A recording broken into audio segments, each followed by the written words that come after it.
Hey adrenaline junkies, welcome back. What you're about to see isn't scripted, it isn't staged, and it definitely isn't safe. This is raw police body cam footage where one bad decision turns into a chain reaction of chaos, sirens, and split-second judgment calls. Stay locked in, because once this starts, there's no pause button.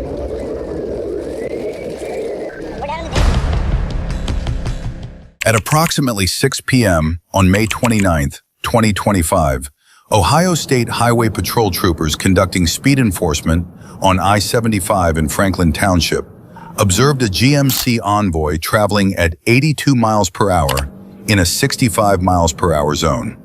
When troopers attempted to initiate a traffic stop, the driver fled, leading to a pursuit.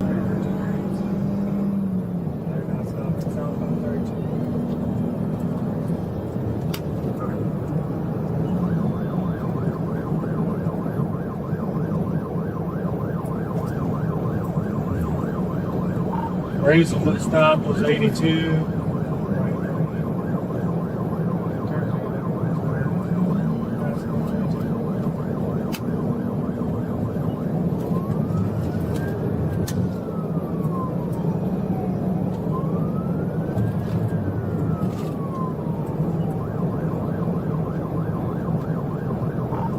Red GMC.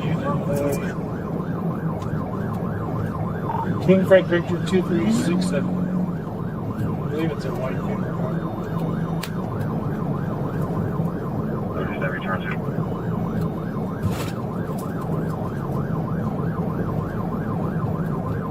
DRS 2367. 1756, okay.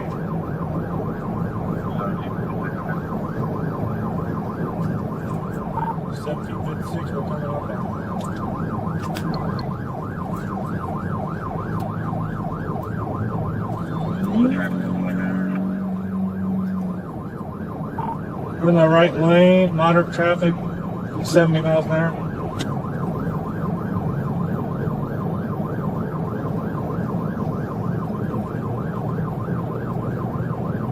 $17.56, gonna catch up momentarily. Taking clear reinforcement, white male, 511, 2023. Southbound 30 over 6, 85 miles an hour, right lane, moderate traffic. They're 9 units available to spike 6.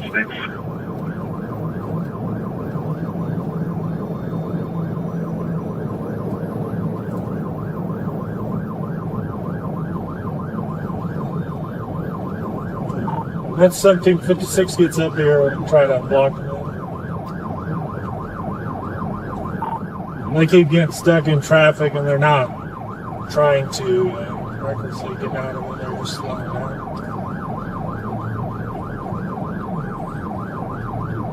By 79 or 86.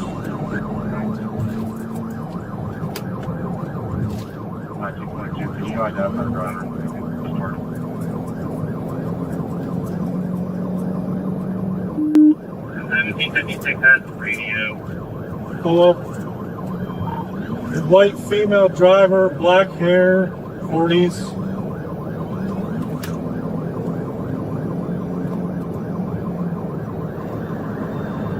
Passing 60 for 18 or 82. Light traffic right now.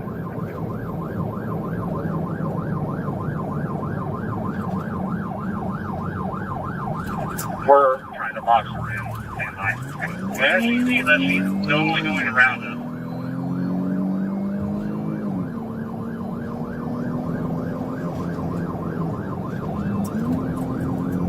During the pursuit, as the GMC traveled alongside a semi-truck, a patrol unit moved ahead to coordinate with the primary unit, initiating a containment maneuver in an attempt to safely end the chase.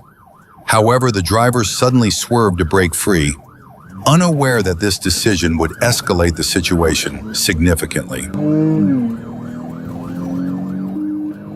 Frankly, when you still get in front of you, you can push her over towards the shoulder.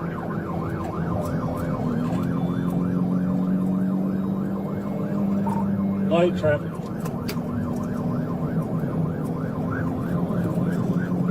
You were getting a good visual of the driver. I believe so. She made eye contact with us. I think it's going to be 79. She doesn't sit there. She's not really trying to run away. She's just out.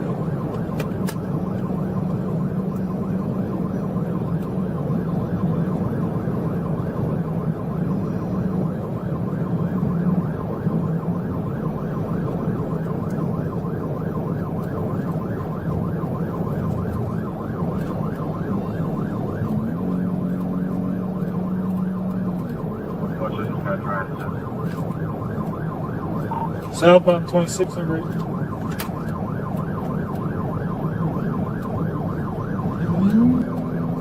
think clearly will be down the county line.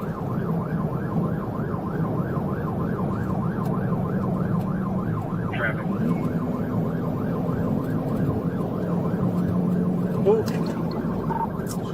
Off the right side of the road. Right in 31. Right, 31. Start EMS. Dark one, signal 5. From off the red, rolled over about 6 times.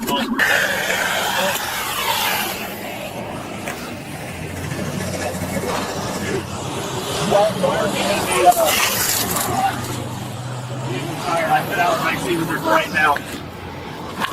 No seatbelt. I smell something. Hey! He's alive. Come out! After the crash, officers and a passing nurse assisted the driver and provided first aid. The driver, identified as Jennifer Wilson, was transported to a hospital with serious injuries, but later survived.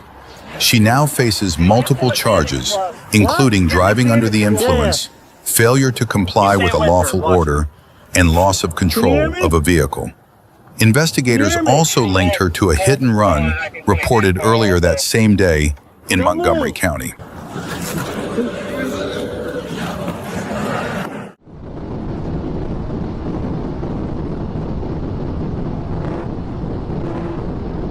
On the afternoon of April 26, 2024, Arkansas State Police spotted a vehicle matching the description of one reported stolen just days earlier. When troopers attempted a traffic stop, the driver sped off at high speed, leading to a tragic outcome.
Minutes later, a high-speed pit maneuver was executed at around 130 miles per hour.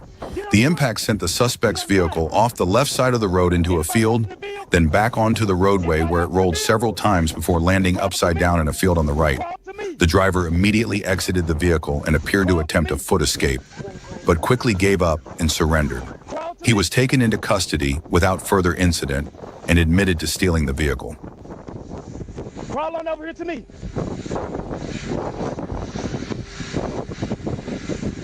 Somebody else in the vehicle. Crawl on over here to me. Hey,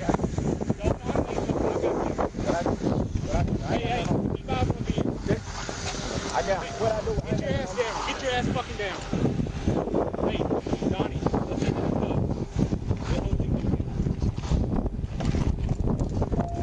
up. Damn, hang back. How many people for help? Okay. Tell me 10 for 10 1.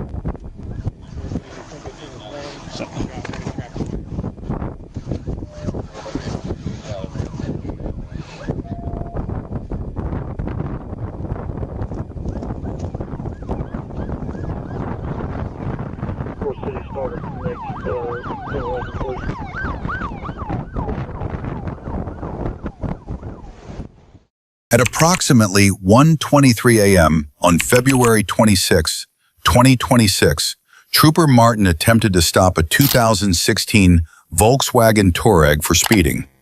Instead of pulling over, the Touareg continued southbound on Interstate 49 and exited onto the 67B ramp toward Fulbright Expressway without stopping.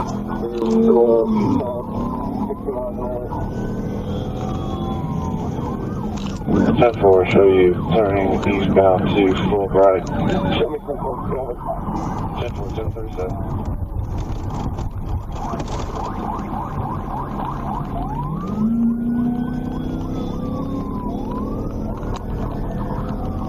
Still on the brake.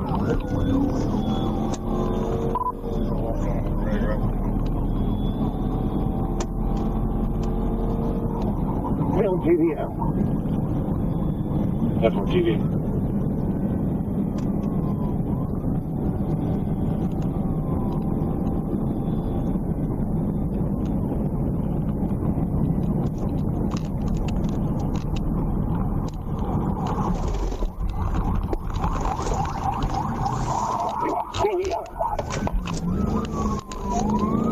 That's more GVI shooting.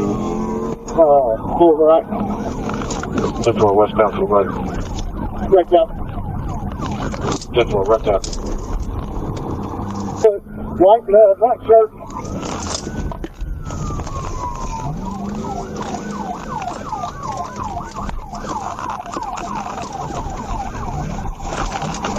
That's more flat on foot. White male, black shirt, heading towards Washington Regional. Right here. Get on the ground. Get on your stomach. Get on your stomach. The driver, later identified as Zachary Mason, was taken into custody after a brief foot pursuit. During contact, Trooper Martin detected a strong odor of alcohol and observed a small cut near Mason's eye, along with bloodshot, watery eyes. Mason admitted he had been drinking, but did not say where. Mason was charged with driving while intoxicated, speeding 90 miles per hour in a 70 mile per hour zone, refusing a breath test, fleeing by vehicle, and fleeing on foot. Around 9 p.m. on January 15, 2025, a Florida Highway Patrol trooper conducting speed enforcement on U.S. Highway 441 near Natoma Boulevard in Mount Dora spotted a gray Chevy Silverado traveling 85 miles per hour in a 50 miles per hour zone. When the trooper attempted a traffic stop, the driver cut into the left turn lane toward Lincoln Avenue, ran a red light, made a U-turn, and accelerated southbound, triggering an active pursuit.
hit, hit.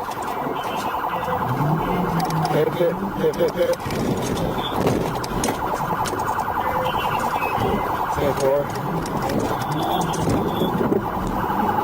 During the pursuit near Ola Beach Road, troopers executed a successful pit maneuver, causing the suspect's vehicle to overturn onto the north shoulder of U.S. Highway 441, also known as Orange Blossom Trail in Orange County. Due to the darkness, it took officers some time to locate the overturned vehicle. Somewhere north on 441, rolled over. On June 1st, 2025, at approximately 12:34 a.m., Sergeant Ben Ibarra was patrolling northbound on Interstate 530 near mile marker 2. While stopped on the right shoulder, Sergeant Ibarra was monitoring rear traffic with radar when he observed a gray passenger vehicle approaching at 90 miles per hour in a 75 miles per hour zone. A traffic stop was initiated after the vehicle passed his location.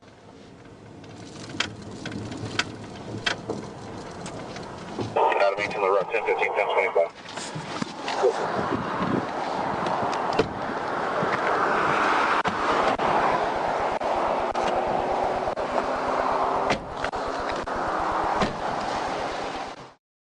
Head off.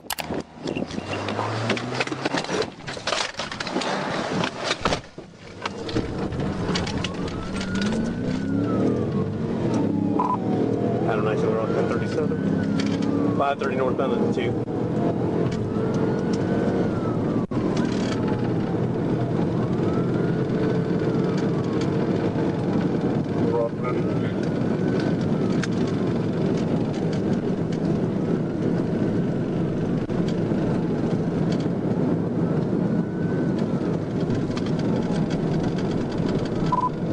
Honda Accord, Boy Charles Paul, 99 Frank, count on 30.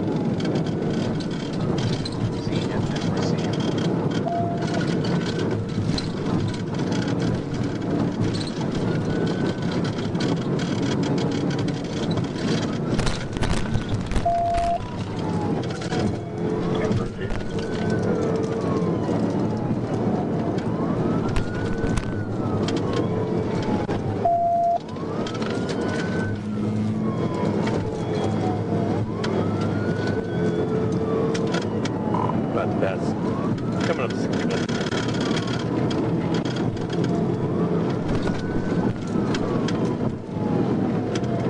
Slow down for this traffic here. Get through this traffic.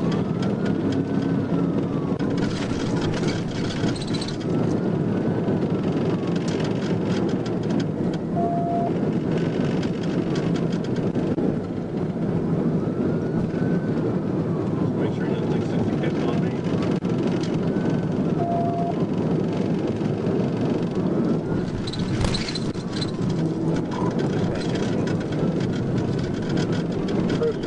The suspect fled northbound on I-530 before merging west onto I-30, reaching speeds up to 124 miles per hour in a 65 mile per hour zone.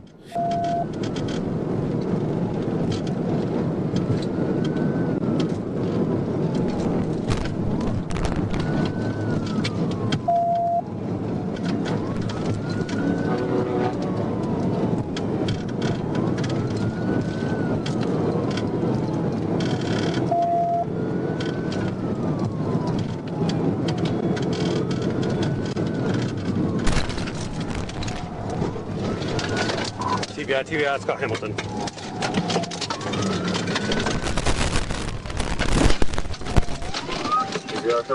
Near Scott Hamilton Drive, Sergeant Ibarra successfully performed a pit maneuver, disabling the vehicle in a north side ditch.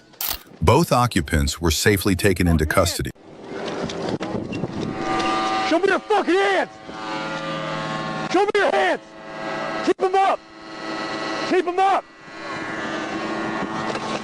Show me, stick them out the window, you dumb motherfucker! Stick them all the way out. Get your fucking head out. Roll out. Get on the fucking ground. Put your hands behind your back. Put your hands behind your back. The driver was identified as 19-year-old Lamonte Thompson and the passenger as 19-year-old Sharon Bryan. A loaded Taurus 9mm handgun with an extended magazine was found between the driver and passenger seats. Brian sustained minor injuries but declined medical treatment. Thompson reported no injuries and also refused care. He was found to possess only an ID card and did not have a driver's license. The vehicle, registered to Brian, sustained significant damage to the front end, undercarriage, both rear quarter panels, and the rear bumper. On June 8, 2025, while patrolling near Steve Whalen Boulevard, Dayton police observed a vehicle driving recklessly as it entered US 35. The vehicle matched the description of a stolen car that had struck a flock safety camera earlier that day. As officers attempted to catch up and verify the license plate, the driver exited at Smithville Road, drove onto the grass, and then re-entered US 35, this time traveling the wrong way into oncoming traffic. Officers activated their emergency lights and sirens, but the driver refused to stop, leading to a pursuit. 149 dispatch, we've got a wrong way driver, 35 eastbound, I'm behind it in pursuit. What's your code 35 or mile markers? Mile marker 38, 35 eastbound, speed's a 76, traffic is light. Are there any other cars that can serve that way? 46, hold on. You're good.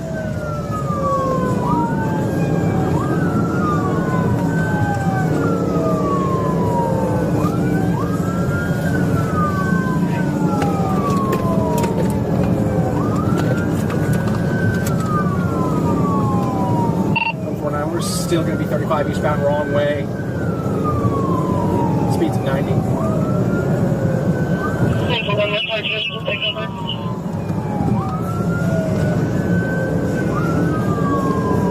You're fine.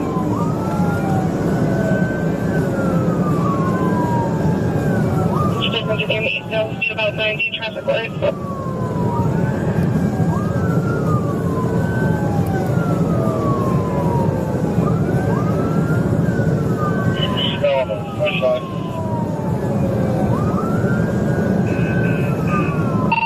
If I get the chance, I'm going to attempt to ram him stop.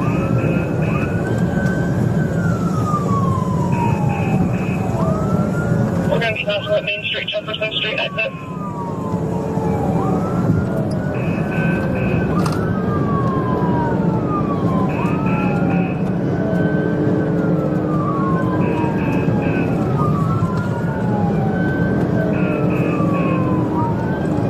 We're going to be taking the on-ramp to Main Street, Jefferson Street.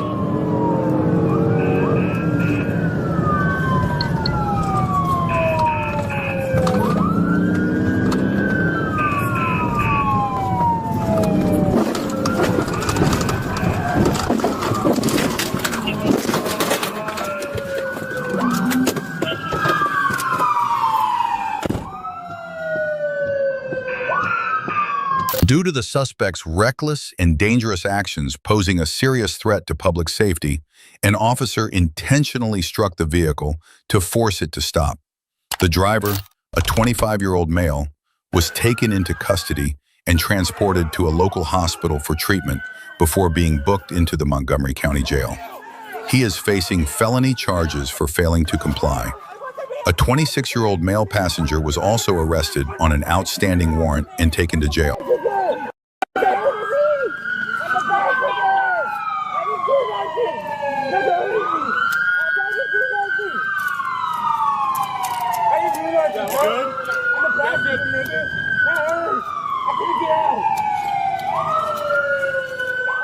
At approximately 4:17 a.m. on January 26, 2023, Trooper Bird was notified by Officer Andrew Stovall that the Benton Police Department was actively pursuing a blue Jeep Liberty heading east on Interstate 30 from Sevier Street. The vehicle was suspected of being involved in several burglaries in Benton and was traveling at around 100 miles per hour. The Jeep exited the interstate at mile marker 126 and continued southbound on Highway 111 into the city of Alexander. It then proceeded east on Alexander Road toward Vimy Ridge Road. Near the intersection of Alexander Road and Pam Road, Trooper Bird joined the pursuit as the secondary unit.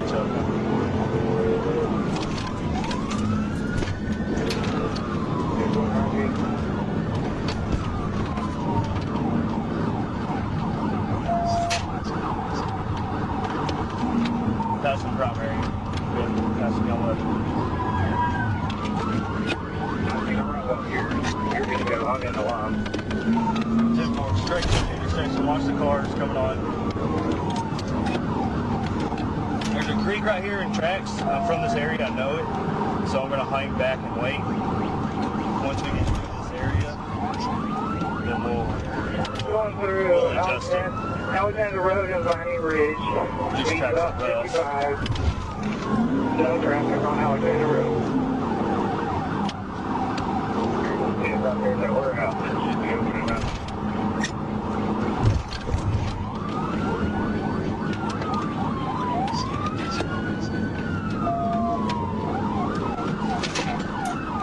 So he's going to try to turn. We're not going to let him get in there.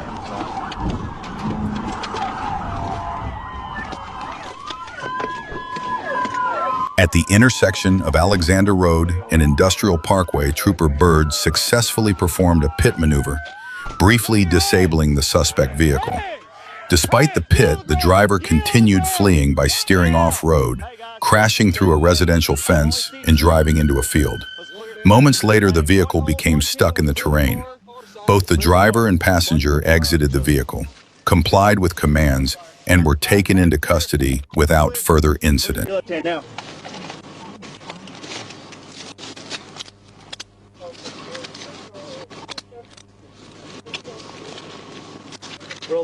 On September 18, 2025, at approximately 6:12 p.m., Sergeant Charmello received a report of a reckless driver traveling eastbound on Interstate 40 near mile marker 232. He located the suspected vehicle, observed the driver operating unsafely, and began following the car to initiate a traffic stop.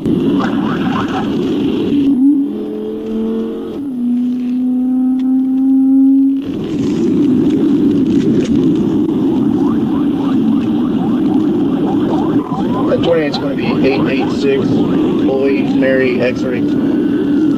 They're not stopping us right now. We're passing 238. 10-4, that's going to be 1052. It's going to be a 2023 white Dodge Challenger, expiration 2026.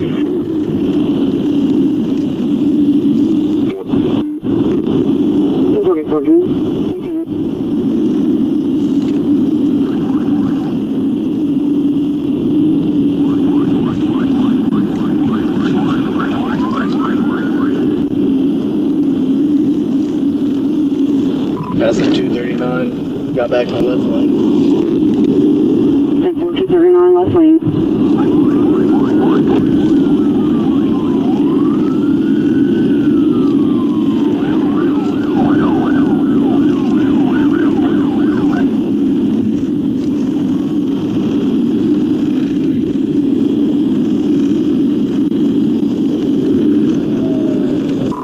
Coming to a stop right off the 239 on the ramp. Coming to a stop, 239 on ramp.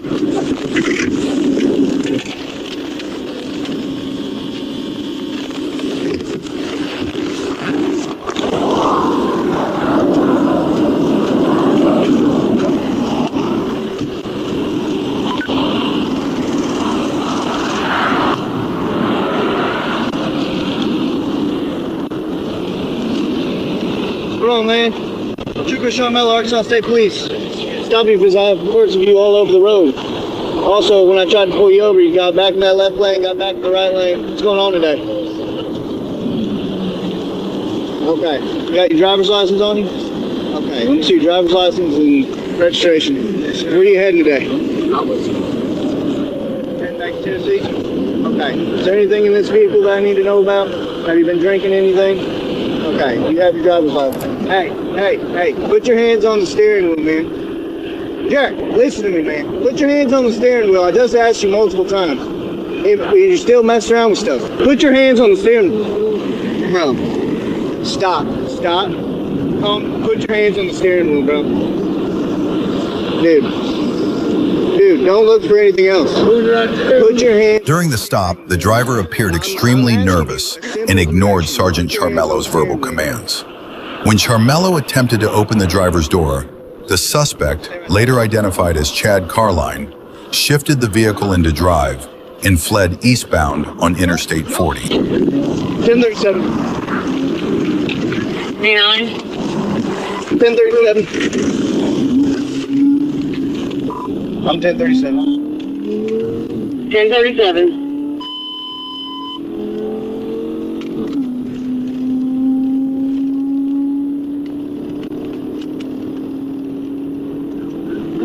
City, you say it was 1037? 1037 from the 239 eastbound. 14-3 coming into call. 14, Coming at the 241A. Right lane.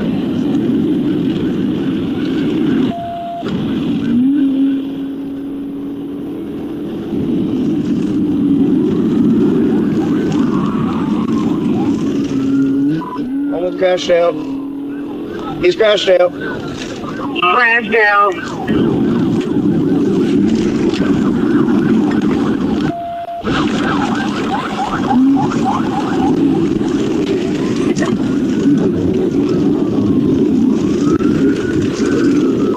We're down in the ditch. In the ditch. 643. He's attempting to get back on the road. Back on the roadway.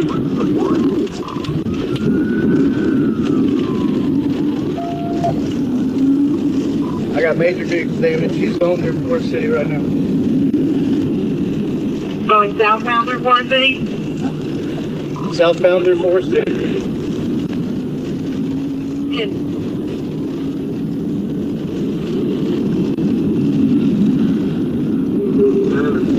Your car is damaged. Is it not? Are you here or how's it? Forest City just picked it up. They're going by DeVita. Right across from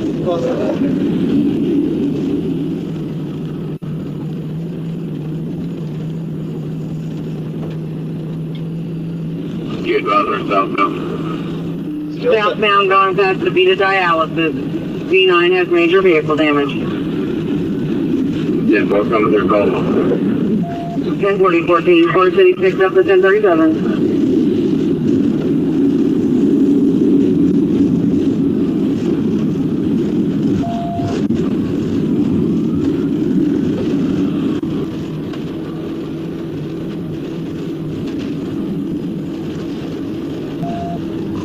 turning left on Garland Avenue. Turning left on Garland Avenue.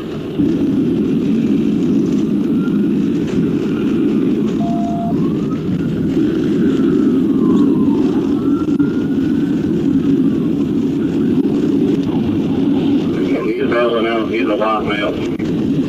We're on Dillard. On Dillard. He's got a gun.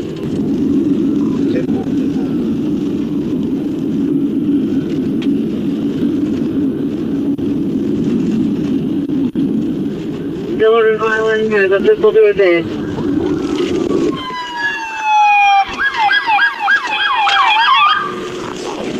Stop that, just hit that.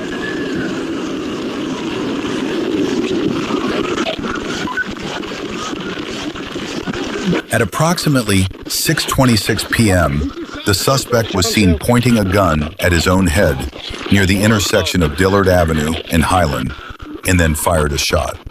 Emergency medical services were immediately dispatched, and Sergeant Charmello requested the county coroner to respond. The suspect was pronounced dead at the scene at approximately 6:51 p.m. due to a severe head wound. We have been actively involved in that pursuit. On July 7, 2025, a Be on the Lookout alert was issued for a red 2023 Toyota Tacoma with South Carolina license plates. The vehicle was reportedly being driven by its registered owner, Mr. Thomas, who was considered armed and had made threats. He was identified as a deserter from a naval base in South Carolina, prompting the Naval Criminal Investigative Service to track his phone and provide real-time location updates. The vehicle was spotted on Interstate 40 East near mile marker 131, where one trooper began trailing it while awaiting backup. Near mile marker 135, additional units arrived, and all patrol vehicles activated their emergency lights and sirens in an attempt to stop the vehicle.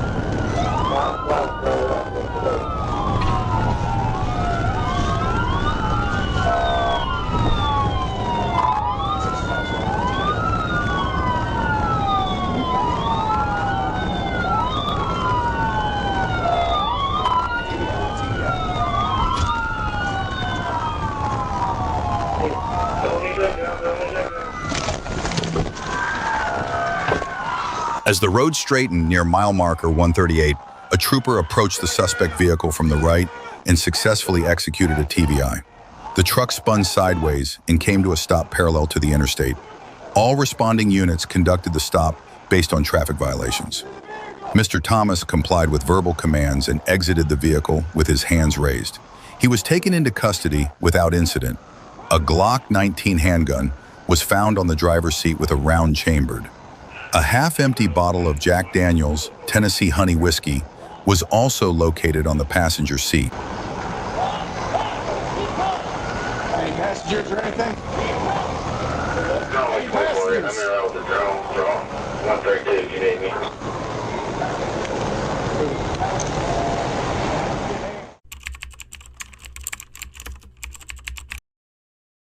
On the morning of February 22nd, 2025, Trooper Bird was patrolling westbound on Interstate 630 near University Avenue when he spotted a gold Honda Accord in the middle lane.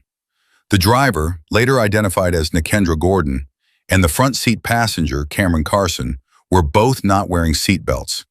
A registration check also revealed the vehicle had no liability insurance.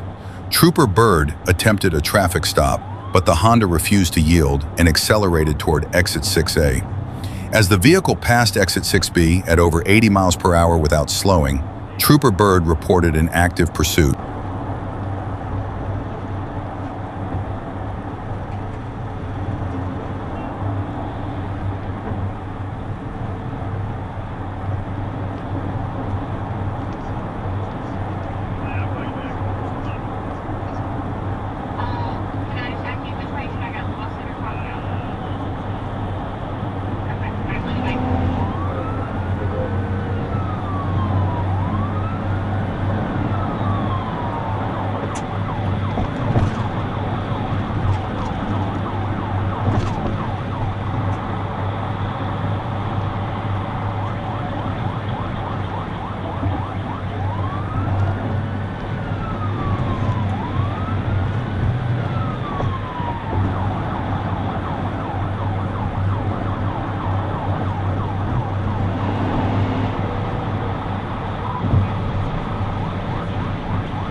The pursuit continued westbound past the Baptist Health exit.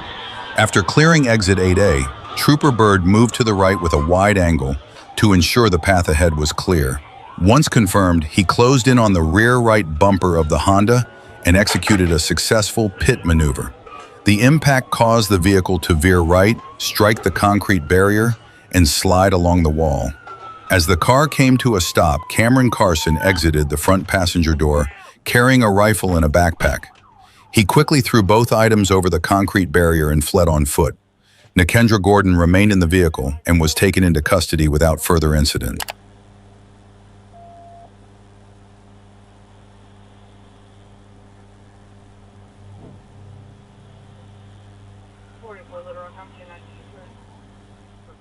Around 2:30 a.m. on July 31st, 2024, a Florida Highway Patrol trooper was traveling northbound on the turnpike near mile marker 20 when he spotted a dark-colored pickup truck speeding and matching the description of a vehicle earlier reported stolen out of Miami-Dade County. The trooper began following the truck and attempted a traffic stop, but the driver accelerated and fled, continuing even after emergency lights and siren were activated. In the outside lane, Vegas lane.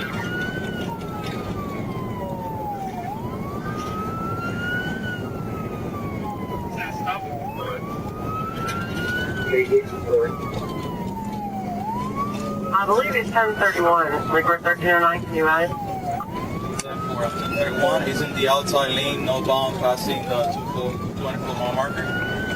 The speed is like, traffic is light, speed is 98 mile marker. 640.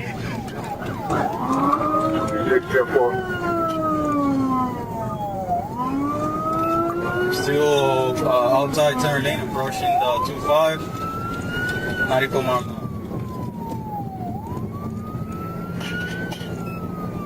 And you said 1049, 1012? I see a counter unit behind me, yes.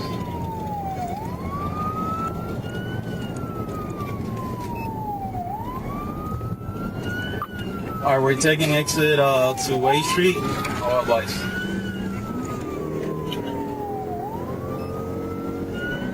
Main Street.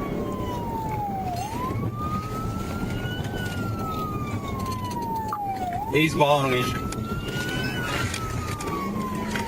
How far eastbound Main Street?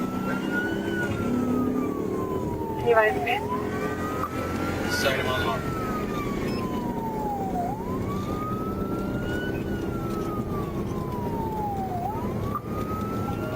We just passed 112.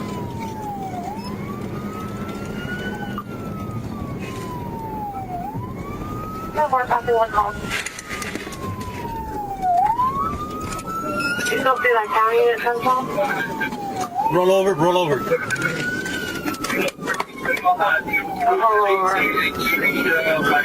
The suspect, identified as Eduardo Pastrana of Miami, jumped from the truck and fought with troopers as they attempted to detain him. Pastrana faces charges including grand theft of a vehicle, fleeing and eluding police, and resisting an officer with violence. Miami-Dade police detectives will take over the investigation due to multiple vehicle thefts linked to the suspect. At around 1 p.m. on November 20th, 2025, Trooper Long was traveling south on Highway 289 when he spotted a maroon Ford Escape speeding at 71 miles per hour in a 55 miles per hour zone. He immediately turned around and attempted a traffic stop. Despite the patrol car's emergency lights and siren running at full blast, the Ford Escape continued northbound and refused to pull over.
Although Trooper Long repeatedly issued verbal commands for the driver to stop, she ignored every order. To bring the situation to a safe end, Trooper Long performed a controlled containment maneuver, positioning his patrol unit alongside the Ford Escape and guiding it toward the shoulder. The vehicle came to a complete stop without further incident, and the driver surrendered peacefully. During the encounter, the driver showed clear signs of impairment, slurred speech, poor coordination, and erratic behavior. She repeatedly stated, "I have 4 to 8 ounces of meth in my pants." After being transported to the county jail, a female corrections officer conducted a search and found no drugs in her possession. Okay. How much have you had to drink? At approximately 2:43 p.m. on January 21st, 2026, the Fayette County Sheriff's Office received a report of a stolen vehicle out of Noonan. Minutes later, Lieutenant Aiken and Deputy Nelson located a vehicle matching the description near Brooks-Woolsey Road and Antioch Road. When Lieutenant Aiken attempted a traffic stop, the driver refused to stop, initiating a high-speed pursuit.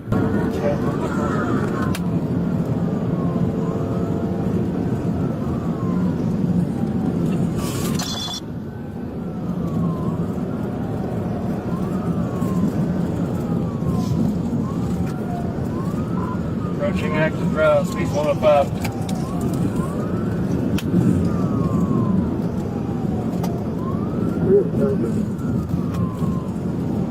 South.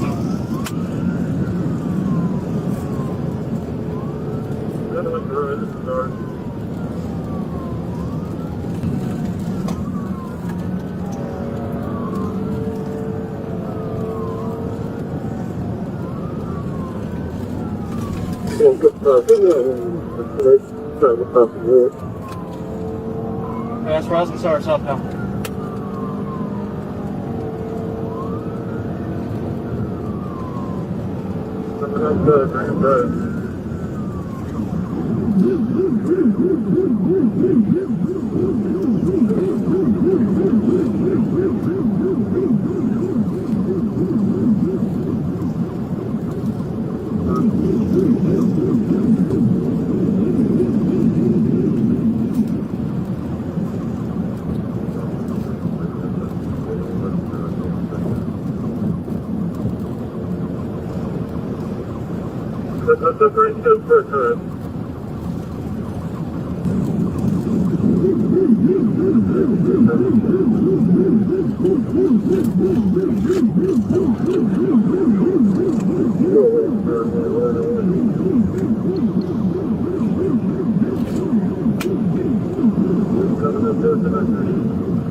It's 1050 radio rollover.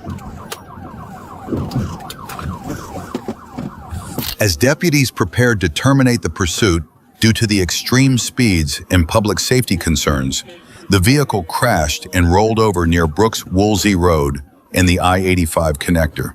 The driver, a 17-year-old juvenile, who had also been reported missing by the Noonan Police Department, was removed from the vehicle with no serious injuries. He faces multiple charges including failure to obey a stop sign, speeding, reckless driving, driving too fast for conditions, driving without a license, providing false information to law enforcement, and additional related offenses. At approximately 3:52 a.m.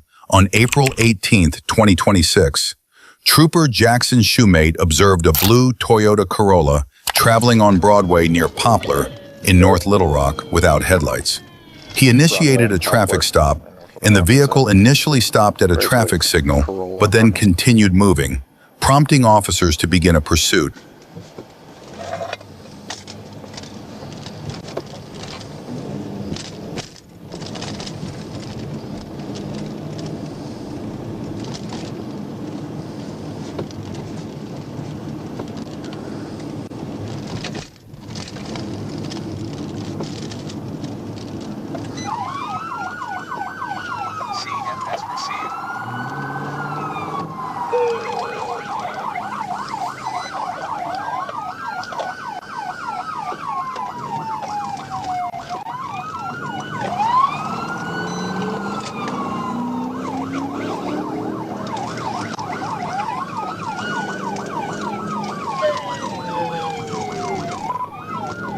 We just got onto 30 West. 37.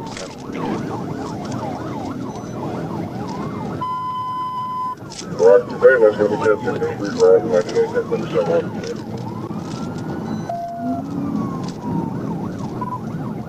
We're coming up to 140 and 630 split on. We're keeping left. We're on speed 96, 30 westbound, number 2 lane. TBI before 630. TBI before 630. All right, he's continuing.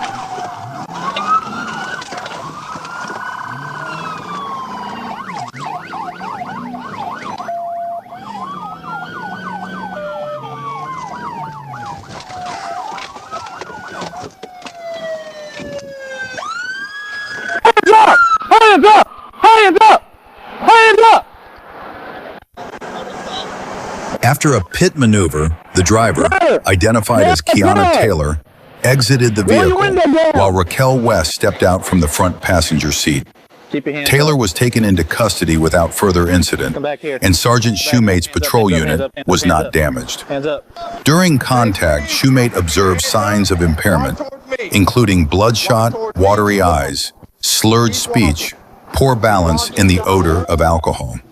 A preliminary breath test showed a BAC of 0.10. Taylor was under 21 at the time of arrest. I'll get online with y'all. I think that was it, yeah. On December 15th, 2025, at approximately 7:26 p.m., Officer Phelps was traveling westbound on Fort Street near Mayo Drive when he observed a black Nissan Altima heading east in the left lane at a speed noticeably higher than surrounding traffic. Radar confirmed the vehicle was traveling 58 miles per hour in a 45 mile per hour zone. Officer Phelps activated his emergency lights, turned around, and attempted a traffic stop. The Altima moved into the right lane and then turned south onto Lockett Lane. With Officer Phelps directly behind the vehicle and his siren activated, the driver accelerated and fled. Officer Phelps notified Troop H Communications that he was in pursuit. We're at M Barling, just off the rock.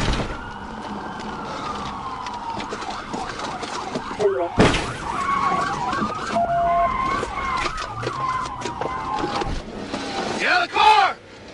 Get out of the fuck!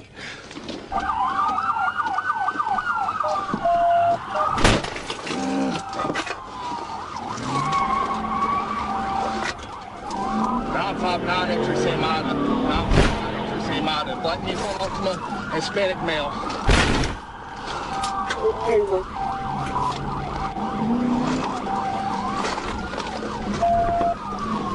He hit my car. We're on Stroke, coming up the Stroker lane. I'm not. It's kind of a trailer park area.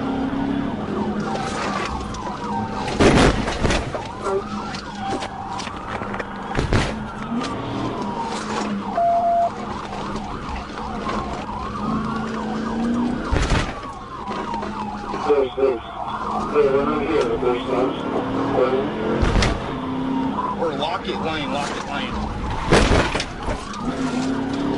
Speeds are 46, we're in a residential neighborhood.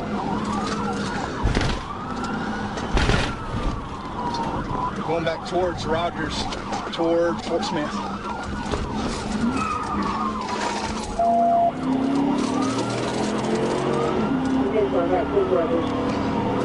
Speed 75. Traffic is locked right now.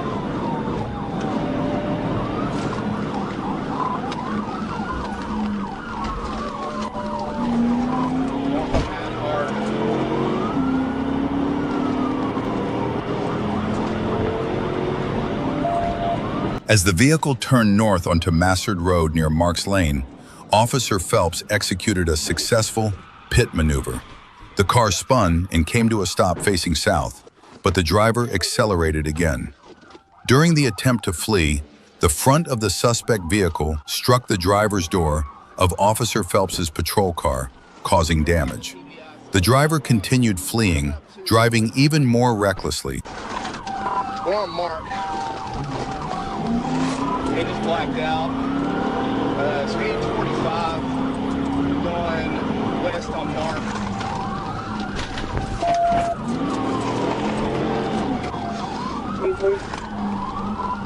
South 80th, Mark. Residential neighborhood. Speed's 25. Coming up to 45 now.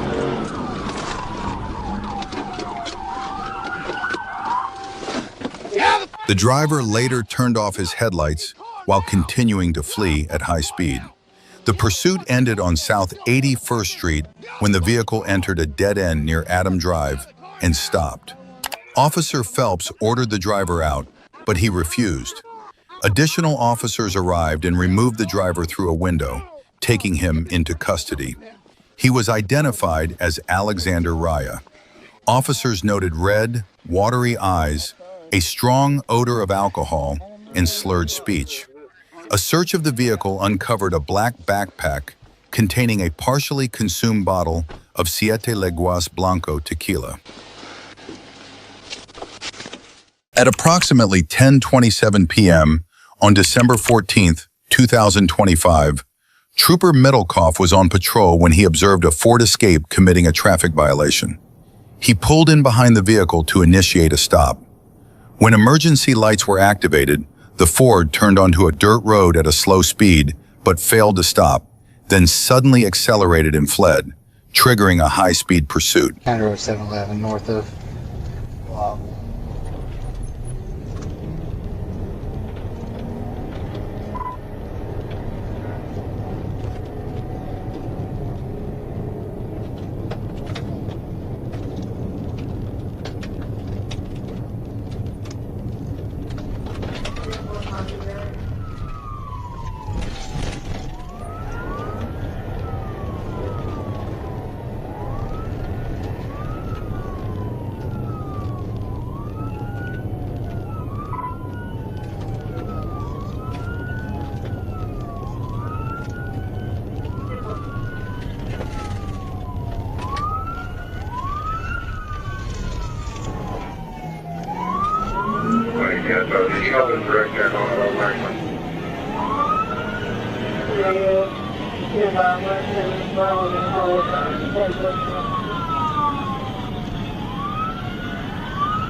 The second pit maneuver sent the suspect vehicle spinning counterclockwise, but the driver managed to regain control and continued fleeing at high speed. Yeah. 24 left Donald in and Brentwood.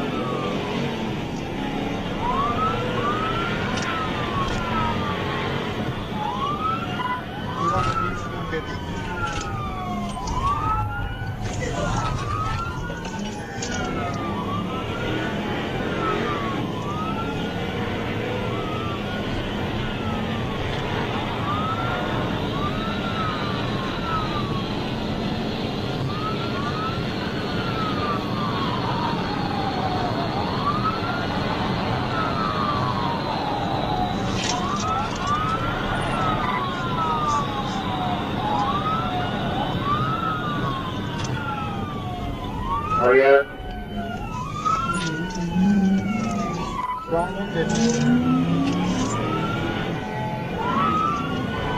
Therefore, he's down 150.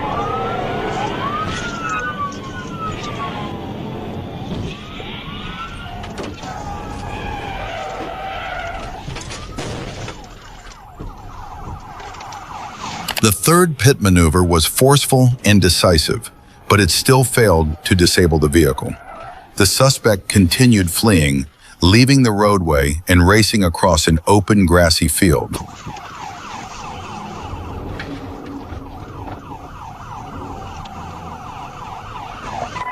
John Gray's heading across the field.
I got him stopped here.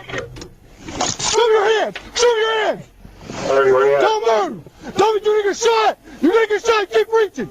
You keep reaching, you're gonna get shot! Stay where you're at! Alright! Don't move! Yeah, if you wanna call my mom! I don't care! You keep moving! You keep moving, you're gonna get shot! John's right in the middle of the field, just off of 150. Stop! Stop! You're gonna kill me! I'm scared! Stop trying to move! Stop trying to move! I don't care! Put the car in park! Don't get out of the car! Hey! On the fourth pit attempt, Trooper Middlecoff successfully pinned the suspect vehicle against an embankment. The suspect argued with officers before exiting the vehicle and fleeing on foot, but was apprehended nearby. No serious injuries were reported to either the suspect or officers. At about 10:55 p.m. on December 4th, 2024, Officer Baker was on patrol along Macon Road when he observed a silver Toyota Camry traveling eastbound. The car was swerving within its lane, and a check revealed it had no valid insurance. Officer Baker activated his emergency lights and siren to initiate a stop. The driver slowed, but continued eastbound at a high rate of speed, drifting onto the shoulder before finally pulling over in the far eastbound lane of Macon Road near Pond View Court. Officer Baker notified Troop D Communications of the traffic stop. Edward 0438, RZE 0438, it's not a silver Camry.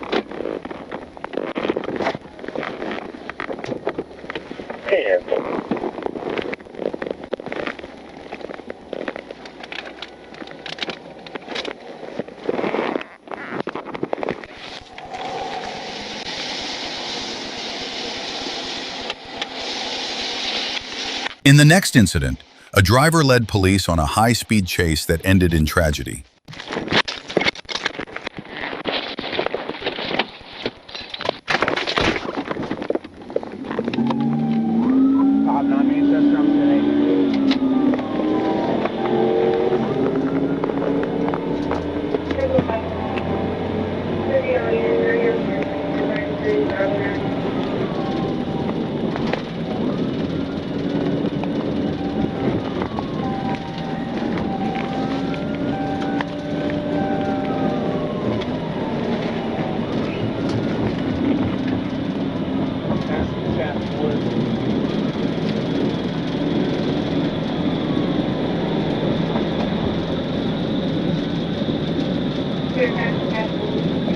red light.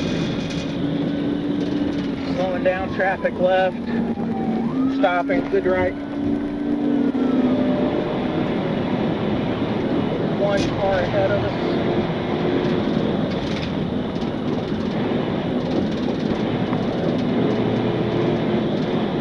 Alright, braking, I want to put him into the truck.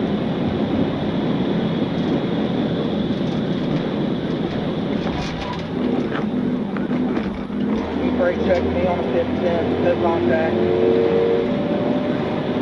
Brake check on a 510.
At a curve, both the suspect and Officer McMillan lost control and crashed into the wooded area beside the road. The crash left both of them seriously injured, but with non-life-threatening wounds. If the suspect had simply stopped and accepted a speeding ticket, the outcome could have been far less severe. At approximately 2:40 p.m. on April 16, 2025, Trooper Elmore was on patrol when he received a report of a vehicle fleeing from law enforcement. Minutes later, he observed the suspected vehicle approaching from behind, allowed it to pass, then pulled in behind it in an effort to safely intercept the car while confirming details with dispatch. There's a get permit again. 1037, 21 northbound. Traffic's moderate.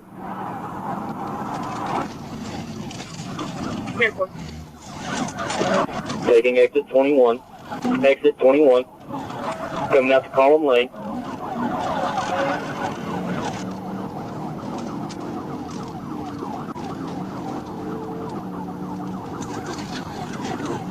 Copy, exit 21 to Column Lane.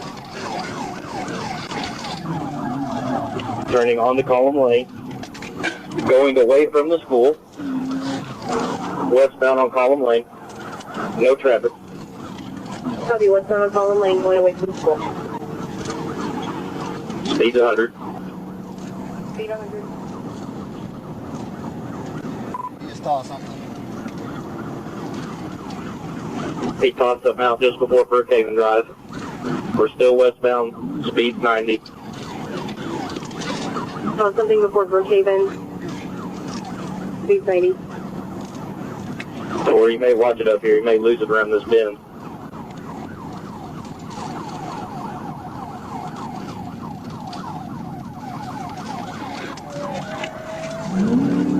Alright, now we're on Pecan Grove Road. Going back north on Pecan Grove Road.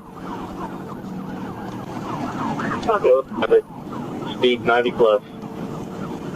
Copy, northbound. Initially, the vehicle was traveling at around 70 miles per hour, but the driver quickly accelerated to 80 to 90 miles per hour, at times exceeding 100. As the danger to the public escalated and traffic conditions remained relatively light, Trooper Elmore prepared to execute a tactical intervention to bring the pursuit to an end. The road right there is where he threw it out at.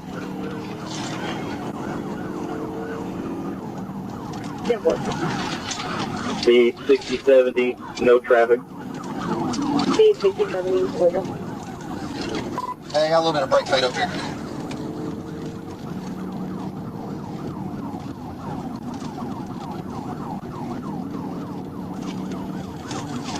We're coming up to 282 in Rudy. Coming up to 282 in Rudy, if you like counting up.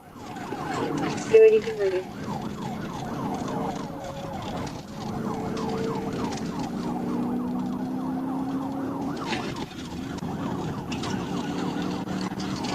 Speed 50, still no traffic.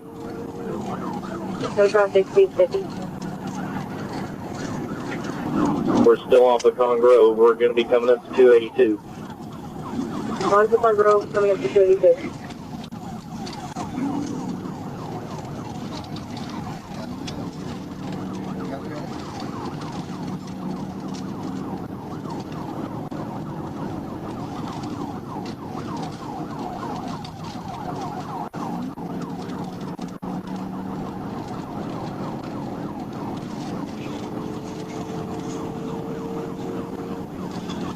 Y'all be careful coming around this bend. There's some construction up here.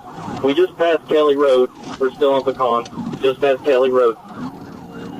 Just past Kelly Road on Pecan.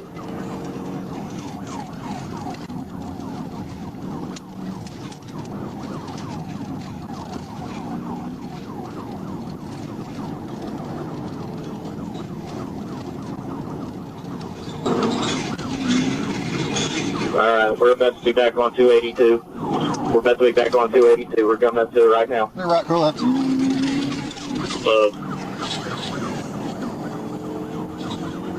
Alright, we just passed through Old Rudy Road. Just passed through Old Rudy Road. Coming up to 282.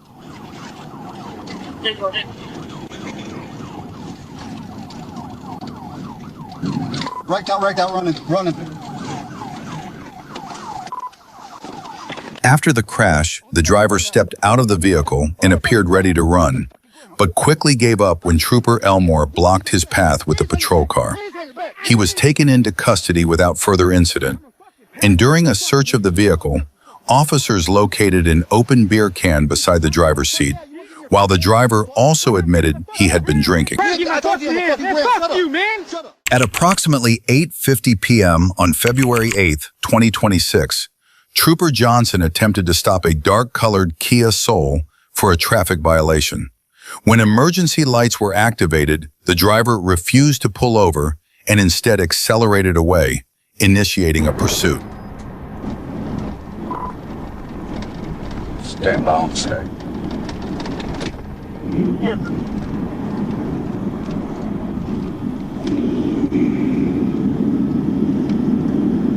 CFS receipt.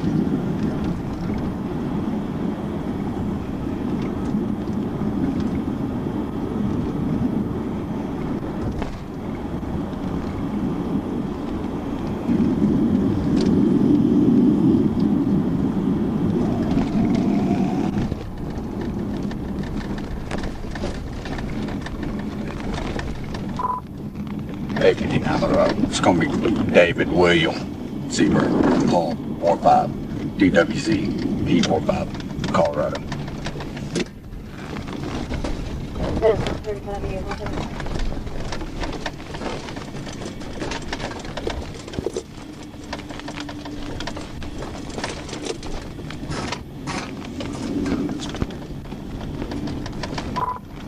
We're still rolling. We're in the parking lot. Stand by.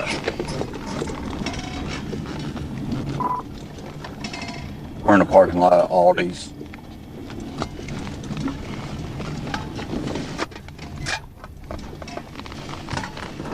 Parking lot at all.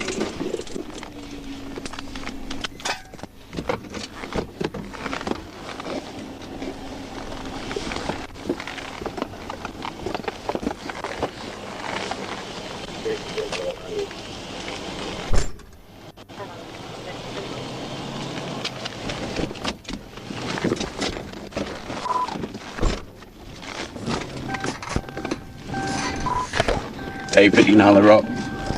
1037.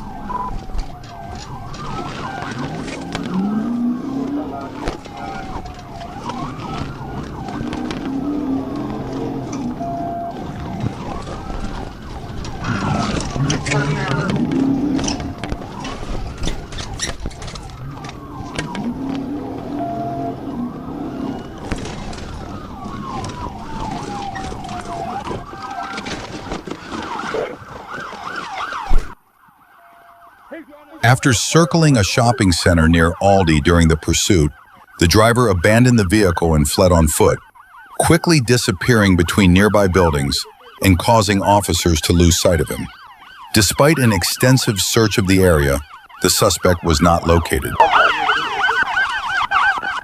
On April 8, 2026, at approximately 3:02 p.m., Trooper Tiller was on patrol when he spotted a gray Honda Accord traveling westbound on East 9th Street near Hickory Street. Looking through the windshield, he observed the driver, the sole occupant of the vehicle, not wearing a seatbelt. As Trooper Tiller moved in behind the car and attempted to initiate a traffic stop, the driver refused to pull over and instead accelerated away, making it clear he was attempting to flee. Trooper Tiller immediately transitioned into pursuit mode.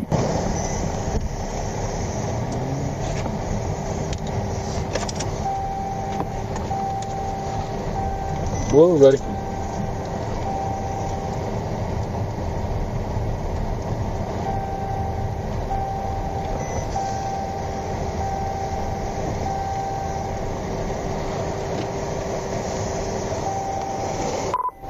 Up 1024.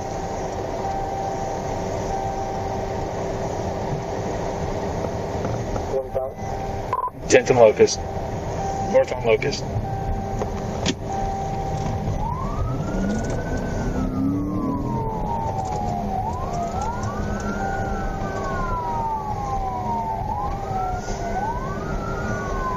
Not stopping. Arkansas Boy Lincoln Nora 42 Adam BLN 428. 1037.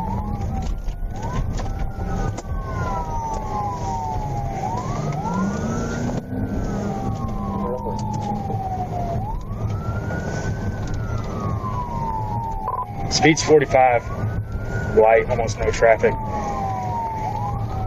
Black male white t-shirt. 16 to Locust.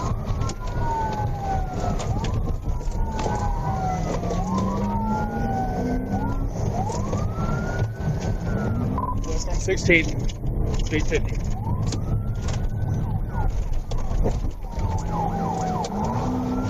During the pursuit, the driver extended a clear plastic bag out of the window and tossed out a green, leafy substance that Trooper Tiller recognized as marijuana. He also reported smelling the odor of marijuana coming from the vehicle.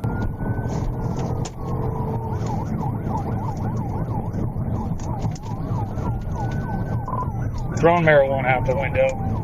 21st and counting.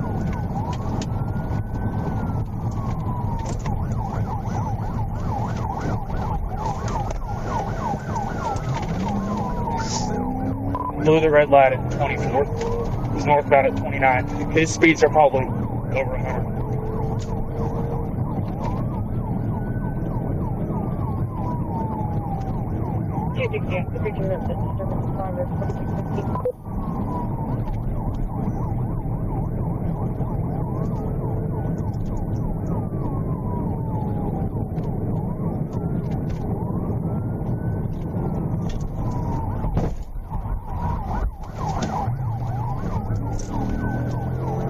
He continued north.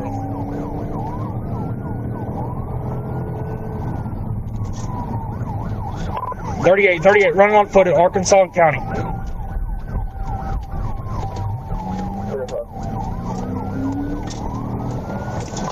On foot.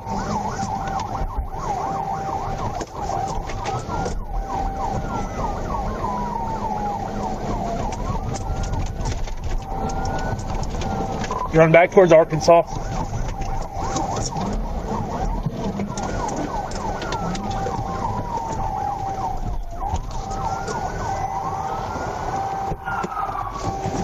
After the crash, the suspect continued fleeing on foot for a short distance, but was ultimately unable to escape police.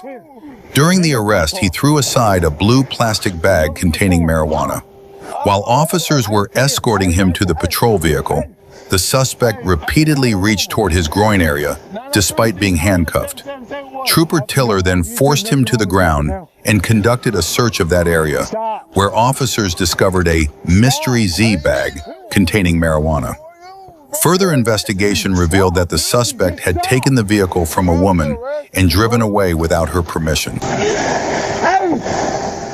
At approximately 6:20 p.m. on January 2nd, 2026, Trooper Gines was on patrol when a white pickup truck passed him at a speed exceeding the posted limit. Trooper Gines activated his emergency lights to initiate a traffic stop, but the driver failed to comply and continued traveling at approximately 70 to 80 miles per hour in a 60 miles per hour zone.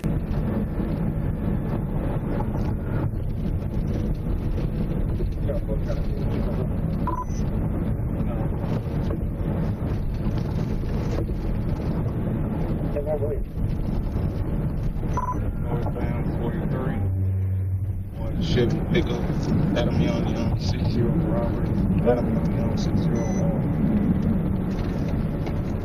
Checking ETA November 2026, insurance is confirmed.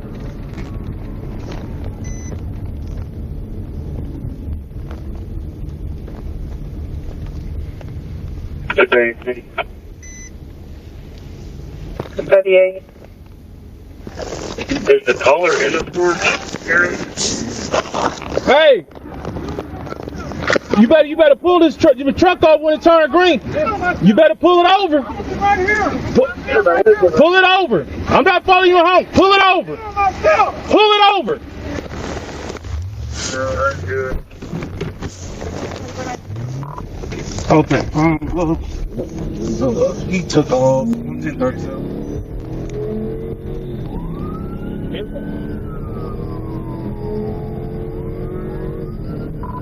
We are on Olive, going south, coming up Ridgeway Road.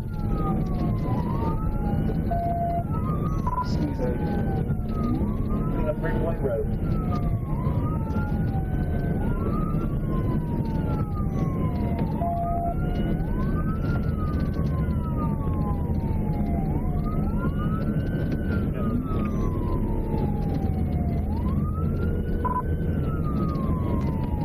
Speeds are 77, still on Olive Street, coming up with 730. Temple still on Olive Street, coming up on 73rd, speed 77.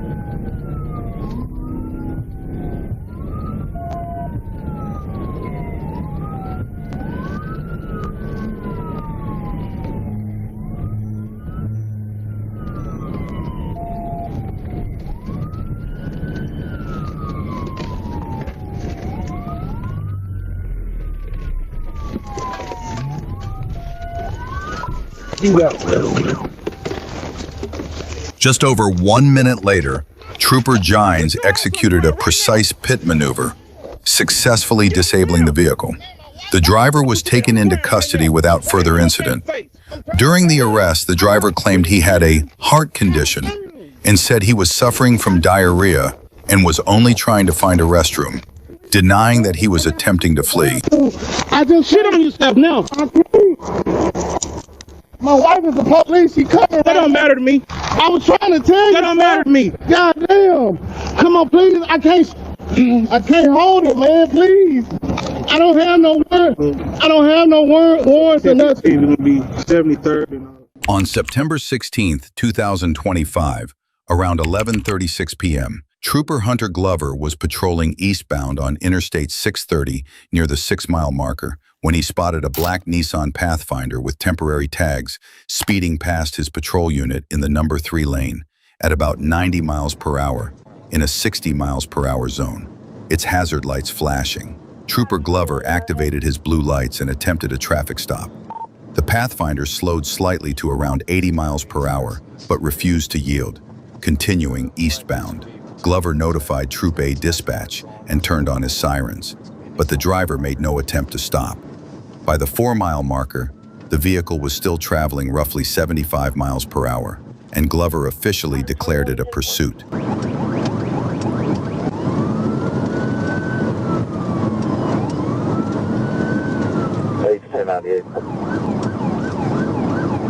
Adam 8, 10 4, 1135.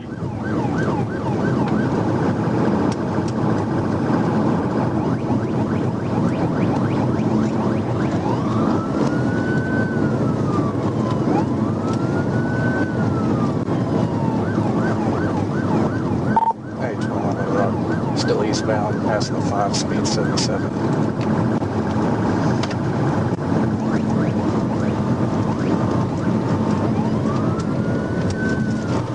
Little Rock, Adam 21, do you want the net? NRC 21.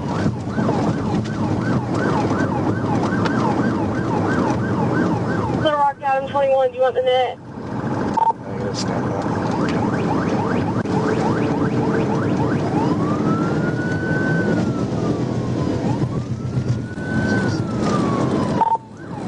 Passing the 4, speed 69.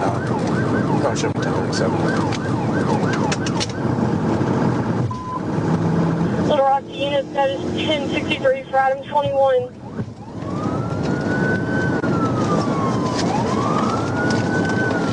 Pull over now. Pull over now. Pull over now, or I'm putting you in the ditch. Coming up on the 3B, he keeps waving out the window at me.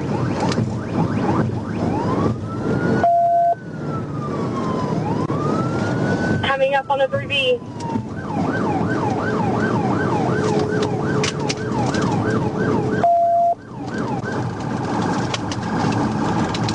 Trooper Glover positioned his patrol vehicle alongside the driver's side and used the PA system to order the driver to pull over, warning that he would force the vehicle to stop if necessary.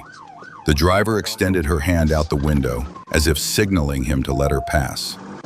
Observing that she was holding a cell phone and checking her screen, Trooper Glover saw text messages rather than an emergency call. He then executed a tactical vehicle intervention, spinning the Pathfinder about 90 degrees counterclockwise. Trooper Glover quickly exited his vehicle, drew his firearm, and took the driver into custody. 2 off-duty Little Rock officers arrived to assist. The driver, later identified as 40-year-old Sharhonda Collins, was secured in the back of Trooper Glover's patrol vehicle. Step to me. All right, cool. Step out of the car. Step out of the car and come to me. Keep your hands up.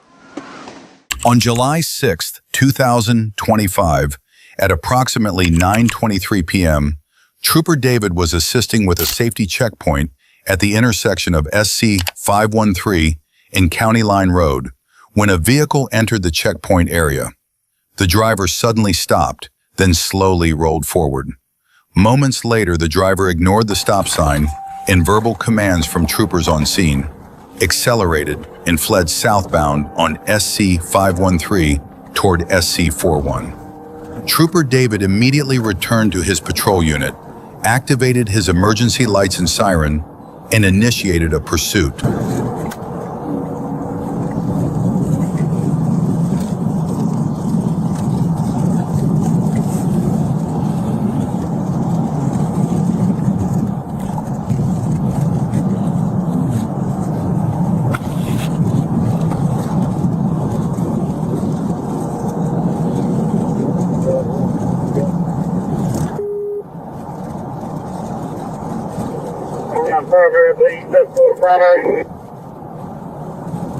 Somebody call something out.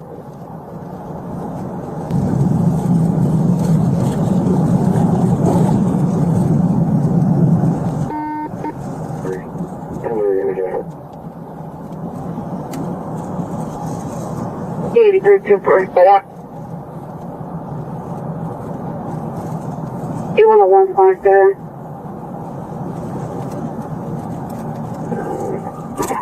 Myself and you 114. He's 745, pick up the vehicle. 5513, it's 41.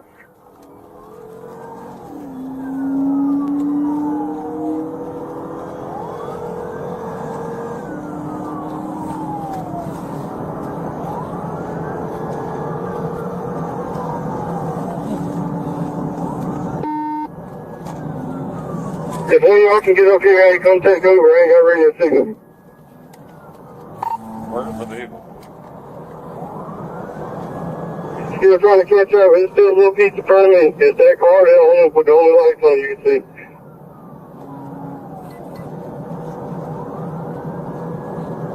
E114, this is a good location.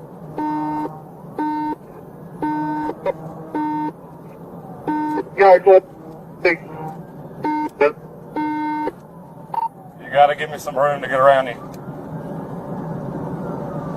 325, we're going to get at 41, Edgewater Drive.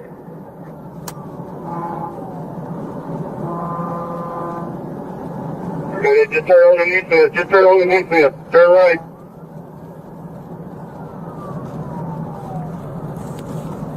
Hey, E114, go ahead and go 10-0. We'll figure it out later. So, it's E114, go ahead. Everybody to 18-0 will be in Williamsburg County. Be secondary 24. Heading towards Cooperstown. I know it's a black Honda CRV.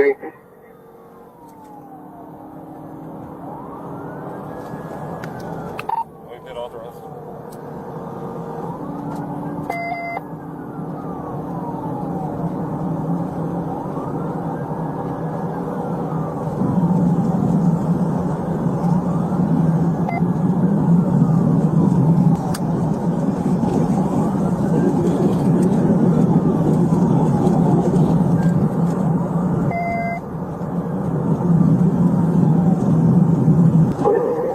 No lights up top.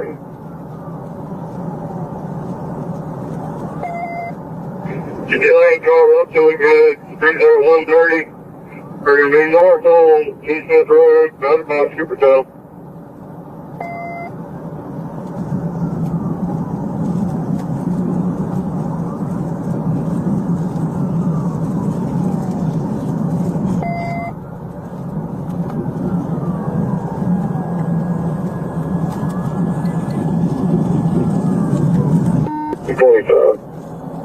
Northwest.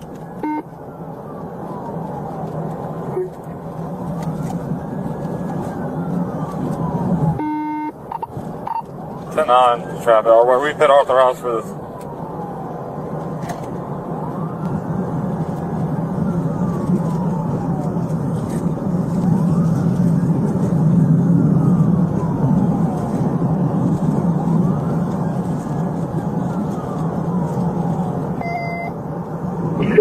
You broke up. Say again. I didn't copy traffic. I'm behind this vehicle. We're 130 right now. Coming up on you. We're just still going to be north on secondary 24. We're coming up Sand Hill. Speed's at 130. 107. Are we pit authorized?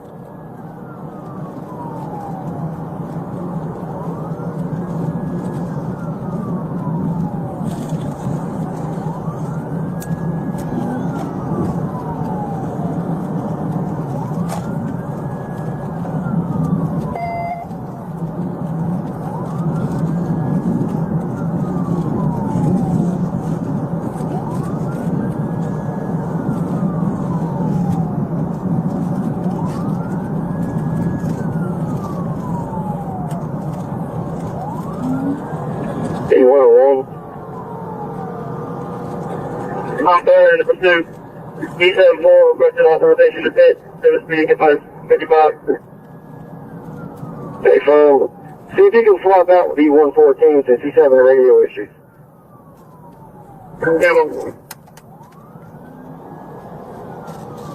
In the meantime, call out where you're at. Still on East Smith Road. Come off the Hillston Road. East Smith to Hillston. Speed 80 miles an hour. What's that traffic looking like out there? Traffic is animal. While traveling on Nesmith Road, the suspect suddenly attempted a left turn onto Helston Road. During the maneuver, Sergeant Surratt's patrol unit accidentally collided with the suspect's vehicle.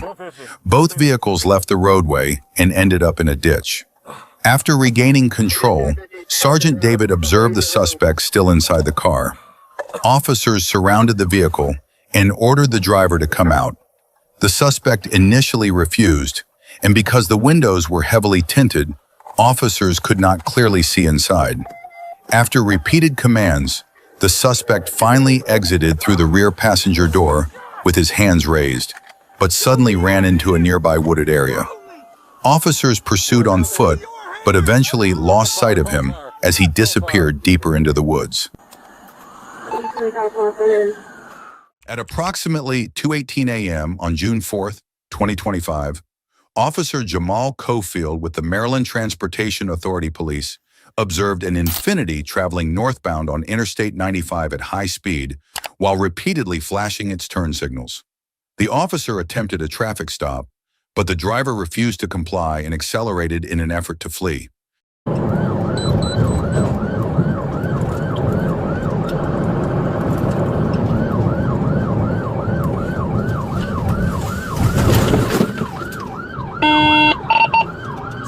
Dispatch, copy chapter.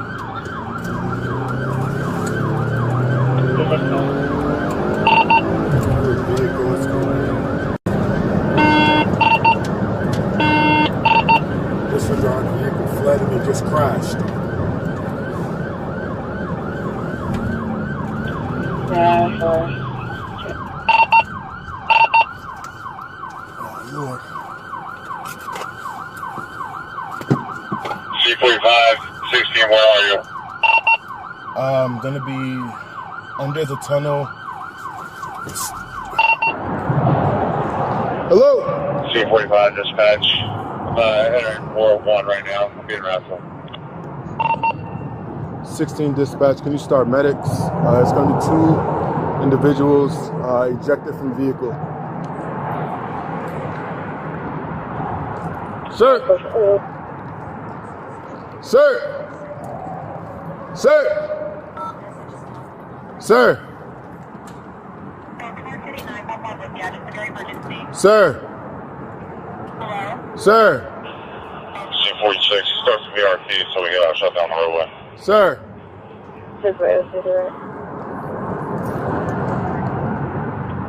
Route 46, correct. Sir!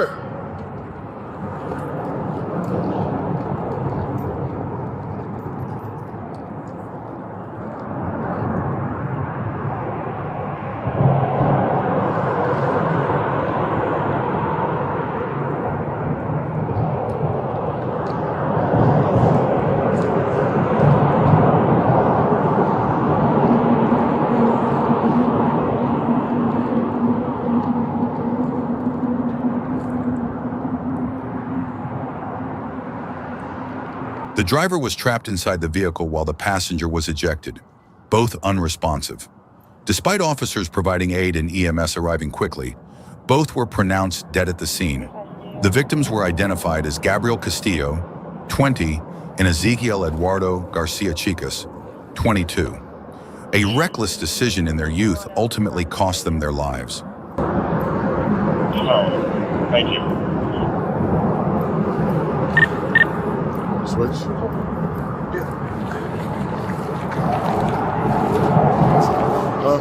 On March 4, 2024, at approximately 4:41 p.m., Trooper Shera with the Florida Highway Patrol was monitoring traffic on I-75 near mile marker 153 when he observed a white Dodge Charger with heavily tinted windows. He merged into the inside lane, caught up to the vehicle, and activated his emergency lights to initiate a traffic stop. Instead of stopping, the driver began switching lanes, then suddenly accelerated and exited at CR 762, Tucker's Grade, at high speed. Trooper Shera notified the Fort Myers Regional Communications Center that the vehicle was fleeing and a pursuit had begun.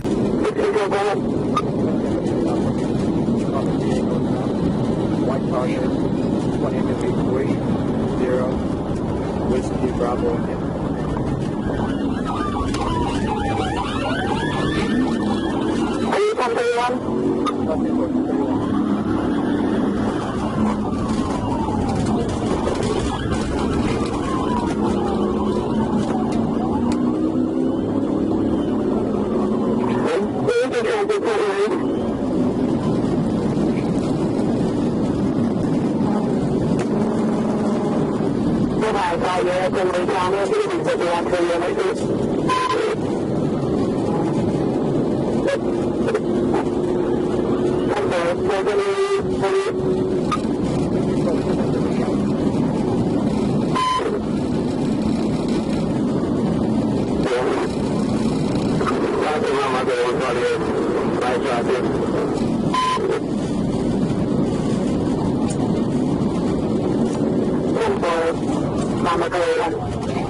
At around 130 miles per hour, the Dodge Charger attempted to pass Trooper Prosper, who was in the outside lane, while the Charger moved through the middle lane. The vehicles collided, causing both to lose control and veer onto the grass shoulder near mile marker 148. The suspect's vehicle entered a water-filled ditch and came to rest facing south in approximately 2 feet of water. Trooper Prosper's unit spun clockwise and stopped facing northwest on the shoulder. Trooper Sierra alerted FMRCC of the crash, and both troopers approached the vehicle with firearms drawn. Commands were given, and 2 black male suspects were successfully taken into custody.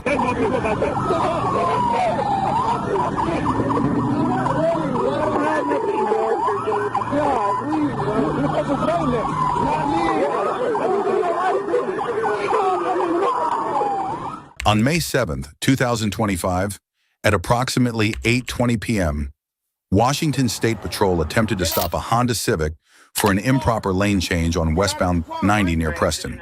The driver initially pulled over, but then refused to exit the vehicle, suddenly accelerated, and led troopers on a high-speed pursuit. The vehicle that's interfering, it's a gray Infiniti group, right eastbound 90.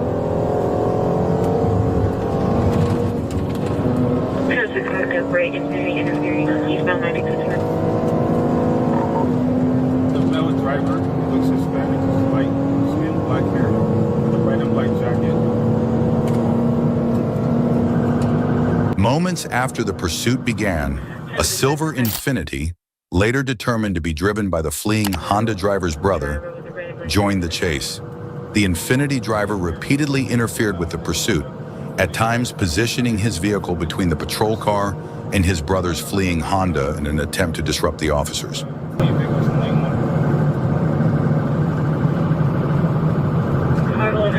I'm with them and I see the Infiniti as well.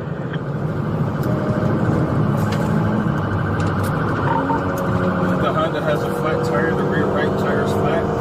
This car is falling apart from the rear bumper. Honda has a flat tire falling apart too. Exiting the High Point, sorry, we're coming from Highlands when I originally stopped him. He yelled out the window that he has a kid and he's losing control. We're on an off ramp, he's lost control, faced the wrong way. A few minutes later, the Honda driver lost control and crashed into a ditch. Despite his efforts to get back on the road, officers quickly boxed him in, leaving no chance for escape. Meanwhile, other officers continued pursuing the silver Infiniti. We have my patrol car, now he's going westbound and eastbound lanes, and there is a kid in the vehicle, and there's another female in the passenger seat. So start rolling, slow down. Okay, so just, yep. Do not follow the wrong way, try to follow the right way, and hopefully we'll get it set up again. They come back westbound from High Point. I tipped over, taken from the correct lanes of traffic. 12-6, we're starting rolling, slow down. Okay, there it is right there. Okay, easy, easy. It's spinning out. Now it's facing the right way, it's in the ditch. Go, go, go. Yep, looks like I got one WSP to, looks like Seattle's lining them up. They're stopping right here, South Elmore Place. Just over the train tracks. In the end, with aerial support from Guardian 1 and assistance from Seattle Police, the younger brother was also taken into custody. Both brothers now face multiple serious charges, including eluding police, obstruction, and reckless endangerment, as authorities investigate their coordinated attempt to evade law enforcement.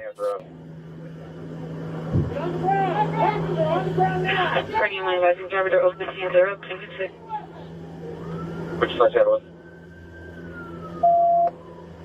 Which one? They're taking the passenger into custody and they're still talking to the driver. And they're taking both into custody right now. 31 advising, taking both into custody. On May 6, 2026, at approximately 9:46 p.m., Trooper Phelps was traveling northbound on Towson Avenue near South D Street when he observed a dark-colored Suzuki GS 500 motorcycle ahead of him. A registration check showed the motorcycle's insurance status could not be confirmed. Trooper Phelps activated his emergency lights and siren to initiate a traffic stop, but the motorcycle continued onto South D Street and fled from the patrol unit, leading to a pursuit. 1037. South D, coming up to Rogers. The speeds are 62. Oh, he's about to wreck out. Never mind, he's still going for it. Alston's passing South D, still on South D, and towards Rogers. Head towards Rogers and South D. Now he's getting on the Rogers. Traffic's medium right now. Head towards Rogers, medium traffic. Eastbound on Rogers now, passing, I believe, south of 23rd. Head towards passing south 23rd.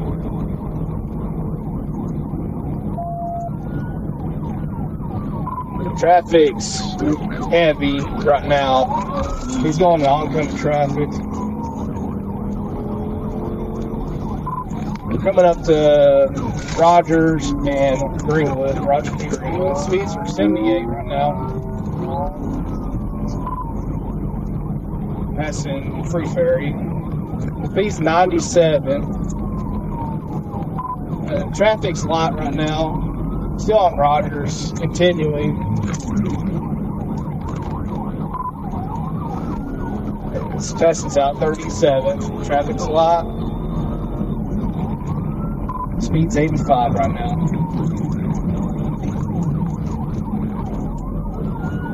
Go ahead and notify H6 if you haven't. I'm on here.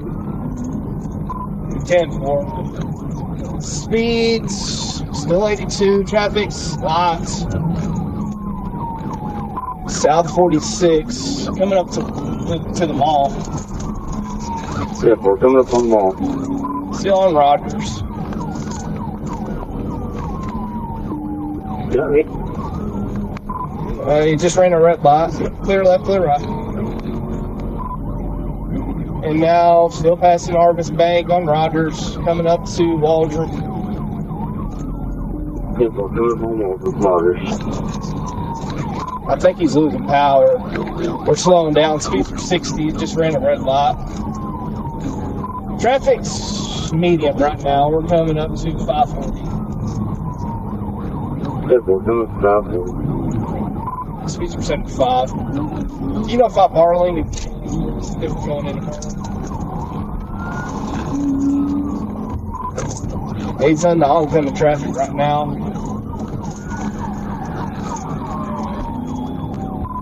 On Rogers, stand by. Clear left, clear right. Speeds are 80. Coming up to Andy's, passing Andy's on Rogers. Speeds are 83. Traffic's medium now. Coming up to the busier part of Rogers. The pursuit continued eastbound on Rogers Avenue through heavy traffic conditions. Speeds during the chase range from approximately 80 to 100 miles per hour. Trooper Phelps searched for a safe opportunity to move alongside the motorcycle and force it toward the shoulder.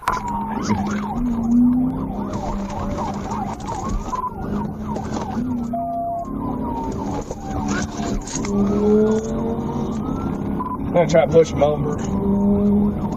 Not bumping, but just getting boxed in.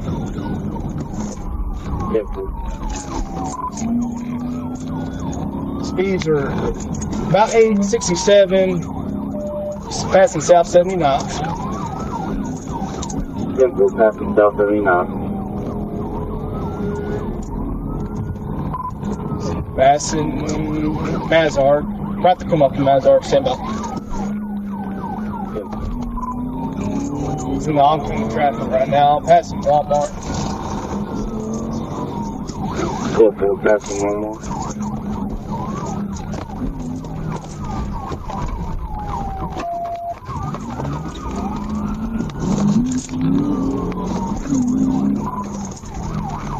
Hey, this on the phone for them.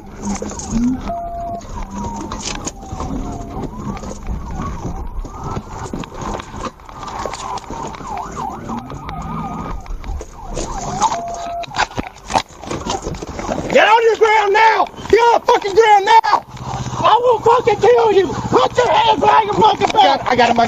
After colliding with the patrol vehicle and crashing, the rider attempted to flee on foot for a short distance before surrendering.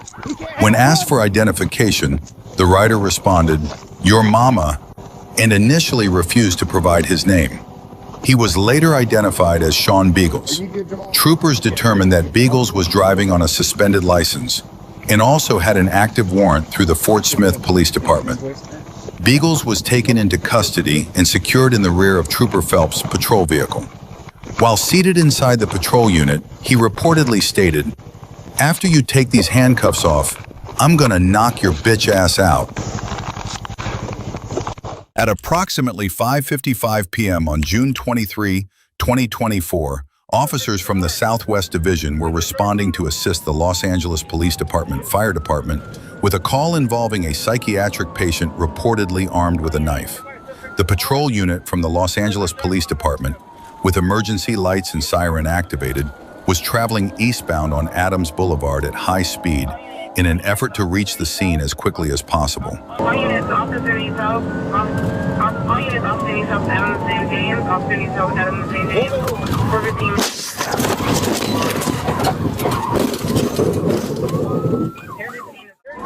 Suspect is armed. With a sharp line up. He is armed.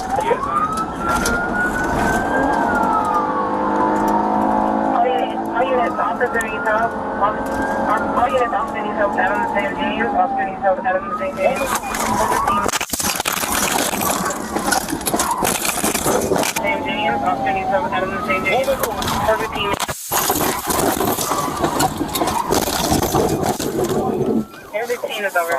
As the Los Angeles Police Department officers approached Gramercy Place, they crossed into the westbound lanes in an attempt to pass a Toyota Corolla that was waiting in the left turn lane.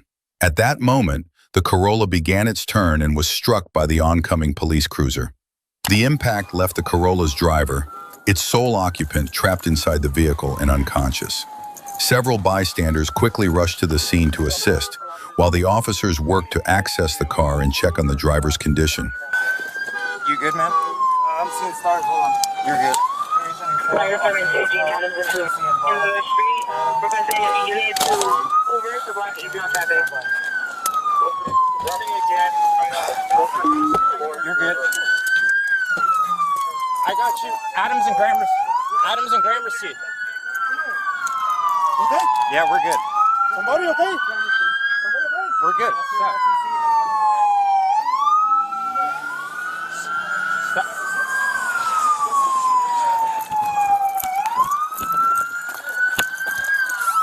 Hey, fuck. Partner, he needs help.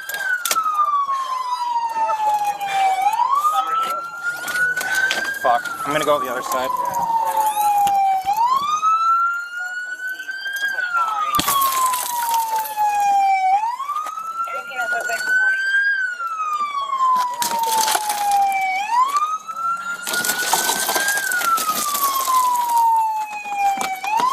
I'm trying to unlock it.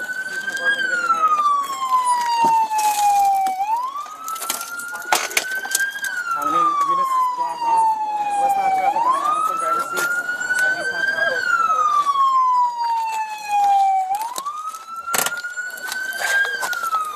okay, man? Hey, you a good man?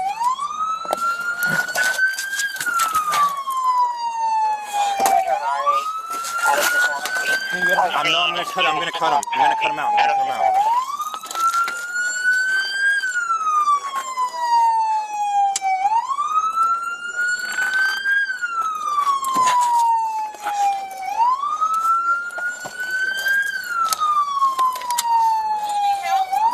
Not right now. We have an RA coming.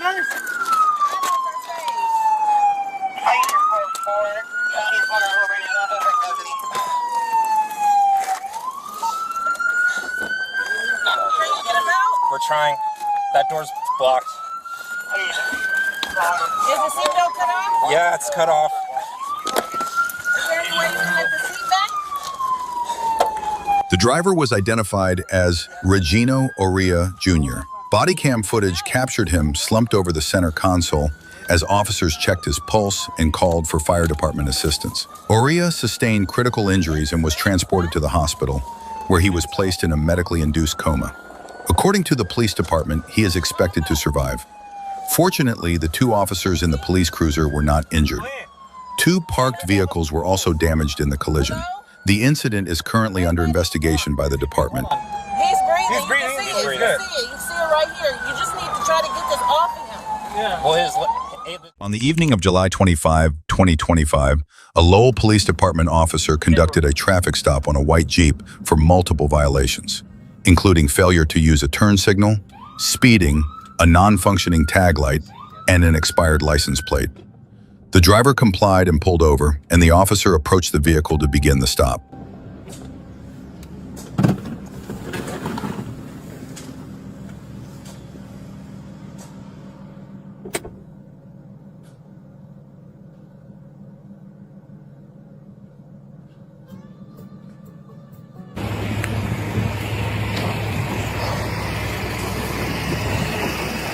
Good evening. Sorry, that did not mean to flash you like that. I'm Officer Hicks, Lowell PD, 1394. The reason I'm stopping you, dog, is so when I pulled out on the 71, you made an immediate right turn, right? You didn't even, you're supposed to give 100 feet before you turn and use the signal. You didn't do that. And then you sped down Empire Street, right? Your license plate light is out and you got expired tags. So what's up, man? What are you doing? Are you trying to avoid me or what? No, sir. She just mentioned that you passed the gas station. I was like, damn, you're right. So I was trying to come back to the gas station. Okay. Well, you missed this whole turn in. Yeah, I didn't realize that. Where are you from? Where are you staying at now? In Rogers? How long you been staying in Rogers? About a month now. Okay. All right. Y'all got IDs? I do not have my ID on me, sir. Okay. All right. Why are you lighting up a cigarette, big dog? Mm-hmm. No, you can. I'm just curious. You nervous about something? No, I like smoking cigarettes, sir. All right. You got ID on you, ma'am? Okay. All right. So y'all driving it. Is this your car? Huh? It's a friend. A friend? Do they know you got it? Yes, sir. Okay. All right. Y'all got anything with your names on it whatsoever? I do not. I can give you my name, sir. All right. You got a notepad? So they came up Pleasant Grove. I'm sitting stationary, pull out on the highway, immediate turn by Fitness 1, gun it down Empire Street, come back out onto Pleasant Grove. Claims he did that because he missed the gas station, but then instead of turning in here, went back. The male driver and female passenger told the officer they had no identification. The driver appeared nervous and claimed his erratic driving was due to missing a turn into a gas station. When the officer asked him to step out of the vehicle, the driver refused and suddenly sped off, initiating a high-speed pursuit through Rogers, Arkansas.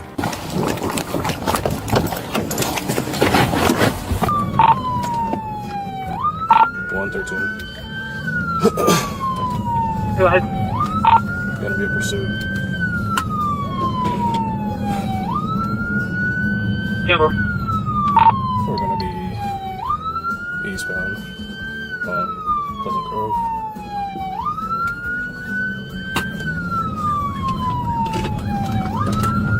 Left-hand route. Timber. Okay. Right leg comms. We're going to be northbound 71, going into Rogers. Speed 43. 113 charges are going to be 118 still northbound. Orders 8th Street, nope. We're going to be eastbound on West Oak Street, getting off of 8th Street, westbound onto Sunset Drive.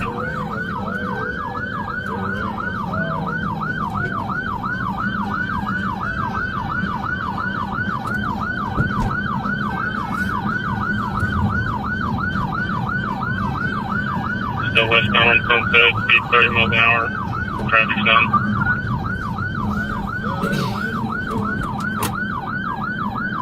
13 units and field leads us into a neighborhood and stops. Keep your eyes out in case it's an ambush. Yeah.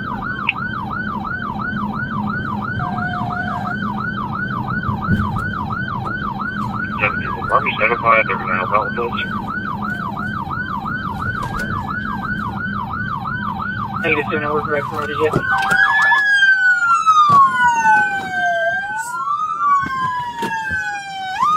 About 10 minutes into the pursuit, the driver came to another stop. This time, the female passenger exited the vehicle. The driver then took off once again, continuing at a slow speed. The original officer remained close behind, maintaining visual contact while waiting for backup units to arrive. Passenger. 17 to 13. We are still westbound. Just took a left. I'm not sure what road we're on yet. But GPS is 10-7 at the second. I'll get you a road.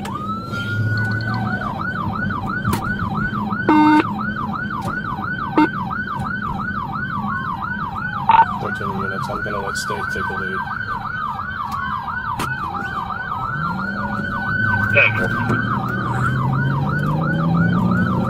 Minutes later, as Arkansas State Police arrived on scene, a crossfire maneuver was immediately attempted, but the driver managed to evade it. Shortly afterward, a successful pit maneuver spun the Jeep counterclockwise and brought it to a stop on the roadway. However, the driver still refused to exit the vehicle.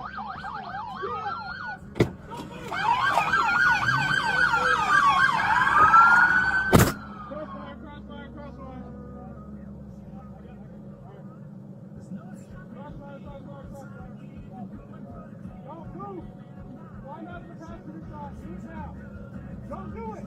Don't do it! Stop! Stop! Please! Don't do it! 150, show me 2 for calls. Camera. Hey, watch out. Slow him, watch out.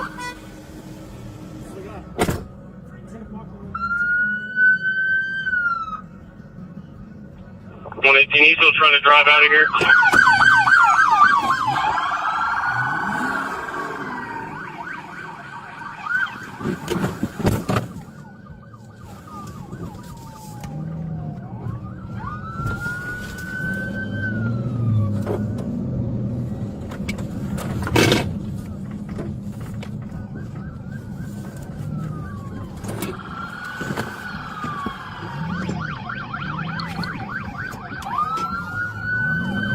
He's back on the road again.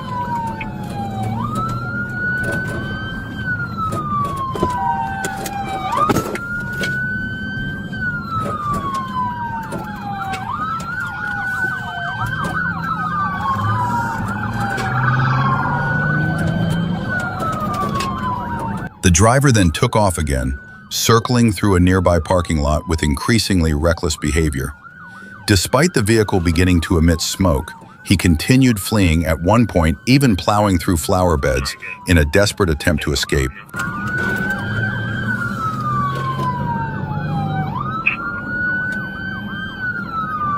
Let's keep 2 units in there, 30 units, get back down.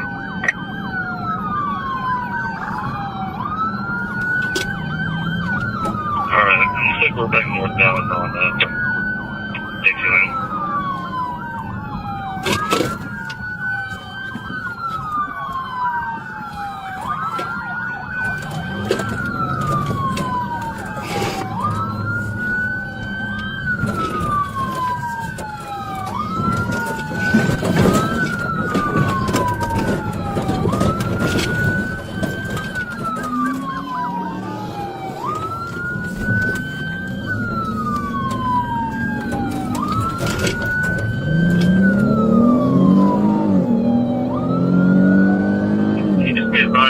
Main Street Supplies. Vehicle smoking pretty badly. They're currently westbound on Olive.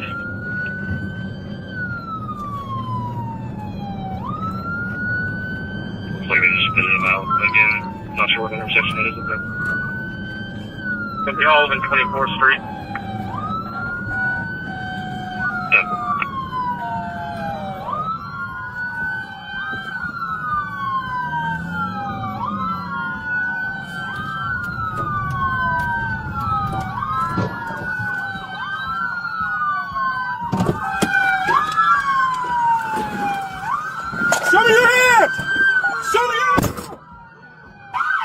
Finally, with multiple patrol units closing in, an Arkansas State Police unit forced the Jeep to the shoulder, bringing the pursuit to an end. Officers approached with weapons drawn and took the driver into custody without further incident. The driver claimed he fled because he didn't want the female passenger to get hurt. A records check revealed he had previously fled from law enforcement 26 times. And have him or her present with you while you're being questioned. If you cannot afford to hire, hey, listen. On July 22, 2025, around 4:13 p.m., Trooper Land was driving west on I-40 near mile marker 145 when he noticed a black Harley-Davidson motorcycle weaving between cars in slow traffic. The rider, a white male in an orange shirt, passed dangerously close to the rear of Land's patrol unit while splitting lanes. Trooper Land activated his emergency lights to initiate a traffic stop, but the suspect sped up and began passing vehicles on the shoulder. Land advised Troop A dispatch of the pursuit. Trooper Landry joined the chase near mile marker 142.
The pursuit continued westbound on I-40 at speeds ranging from 110 to 115 miles per hour, with moments approaching 130 miles per hour.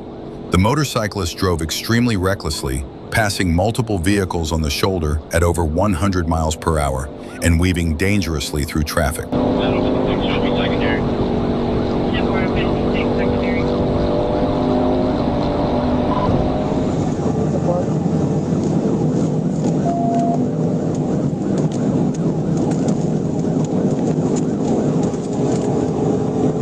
After more than 5 minutes into the pursuit, Trooper Land attempted to move ahead of the motorcycle in an effort to slow it down, hoping the rider would pull over safely before the situation escalated further. Despite the trooper's efforts, the rider continued to behave recklessly and showed no signs of stopping.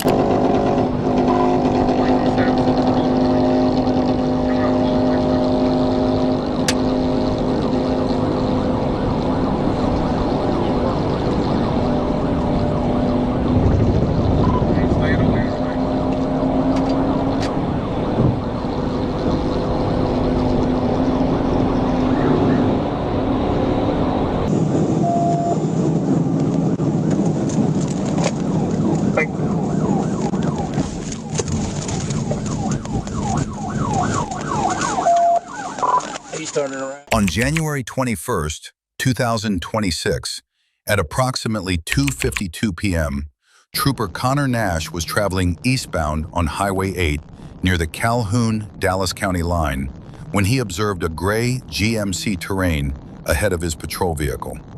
The vehicle appeared to be speeding in a posted 55 miles per hour zone. Using in-car radar, Trooper Nash confirmed the speed at 73 miles per hour. The vehicle then accelerated to approximately 85 miles per hour. When Trooper Nash attempted a traffic stop, the driver refused to stop and fled, initiating a pursuit.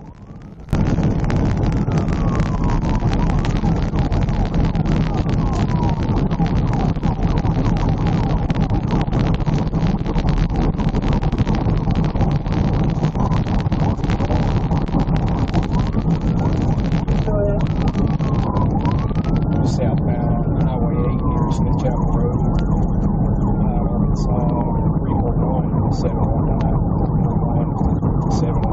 It's a gray GMC KDF, speeds 90 miles an hour. Got the flashers on.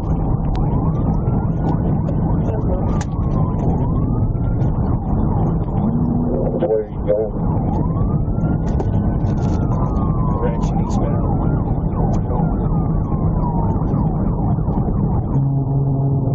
Can I take from here?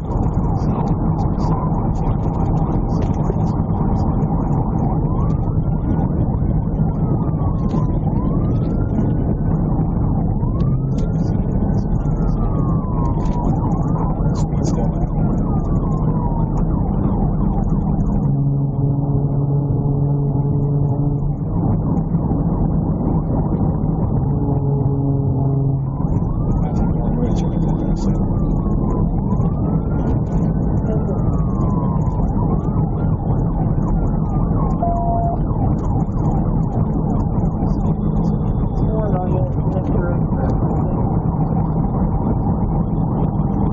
Coming up to Highway 97, speed still 95.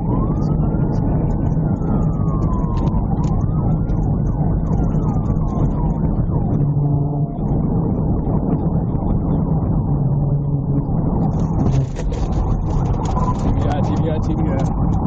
At 97.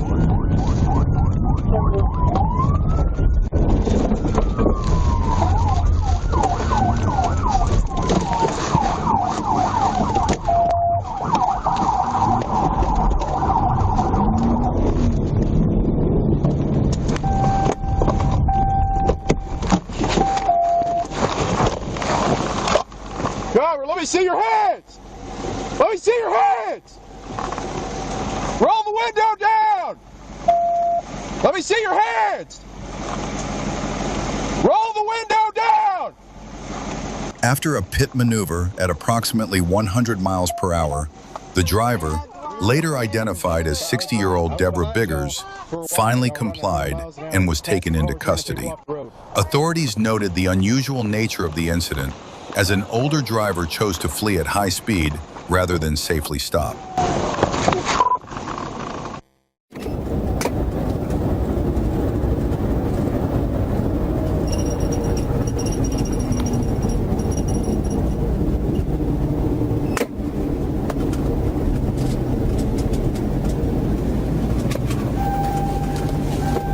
On December 14th, 2022, Florida Highway Patrol officers spotted a Nissan with a defective license plate and attempted to initiate a traffic stop. 3 patrol cars were involved in the stop, with 2 positioned behind the vehicle and 1 in front to block its path. Initially, the driver appeared to comply but suddenly accelerated and fled, leading officers into a high-speed, dangerous pursuit.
Definitely interstate westbound I-10.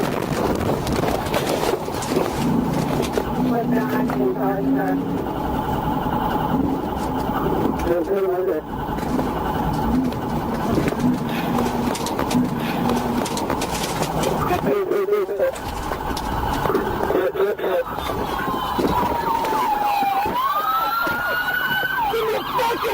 Westbound I-10.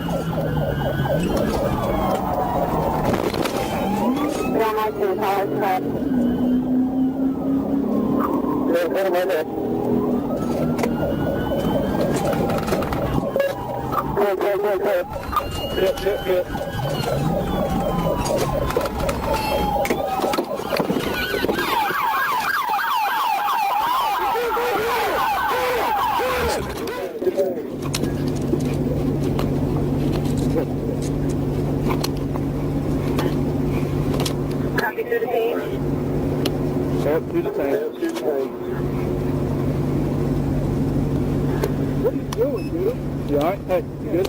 Okay. Alright, just give me information now. We had a successful pin with two subjects. Fire extinguisher!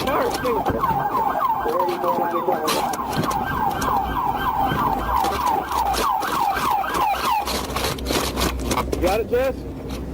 Out. 1182, good. We'll fire, please. Out. Under the hood. The suspect's vehicle showed signs of catching fire, but officers were able to extinguish it quickly. A brief search of the vehicle, and the driver revealed narcotics, marijuana, and a firearm. The driver was also found to have a revoked license and a prior criminal history involving violent offenses. Fortunately, no serious injuries were reported.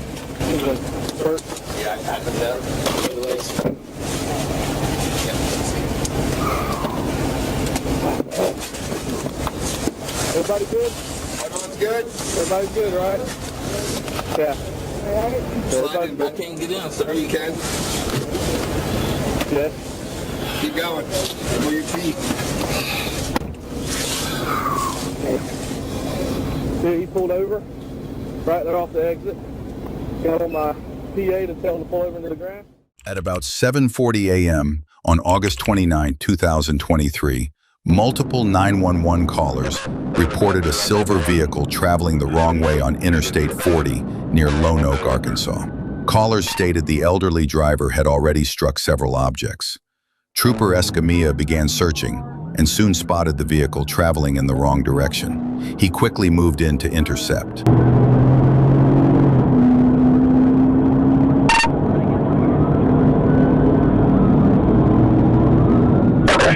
No problem to you.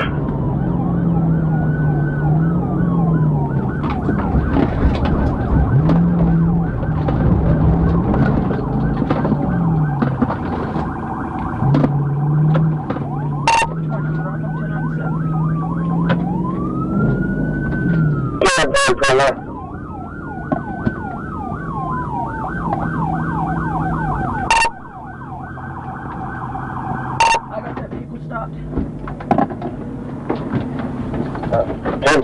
4578, y'all with it. 4578.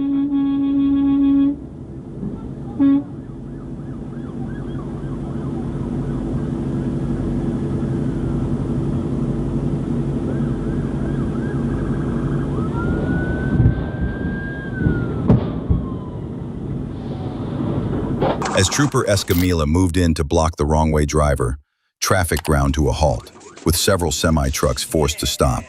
However, a loaded log truck was unable to stop in time, triggering a serious crash. 1 started 1016, 18 wheelers just hit 2 cars.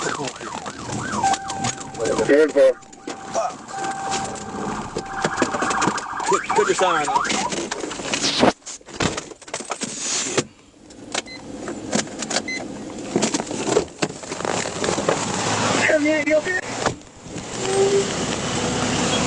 We good at the car, the POV.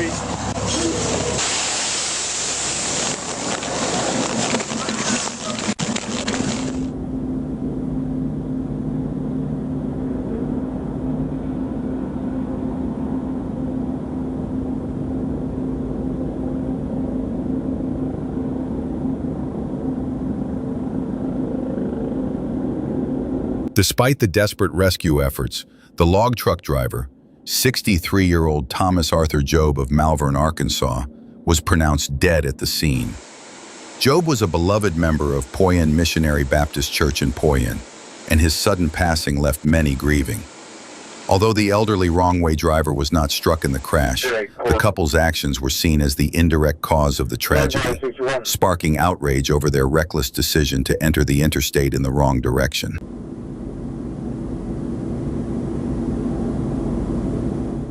At around 10:28 p.m. on August 23, 2023, Trooper A. Matthews spotted a group of 6 to 8 sport bikes racing eastbound on Georgia State Route 316 near Sugarloaf Parkway.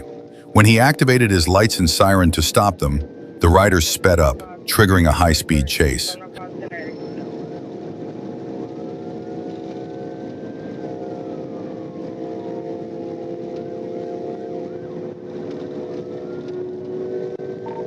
up to Riverside Parkway, Atlanta, if you would notify Gwinnett for me, please. 5795, can you get the update? You still behind them? Yeah, I'm trying to get through this traffic and get them cut off right here at the exit. Stand by.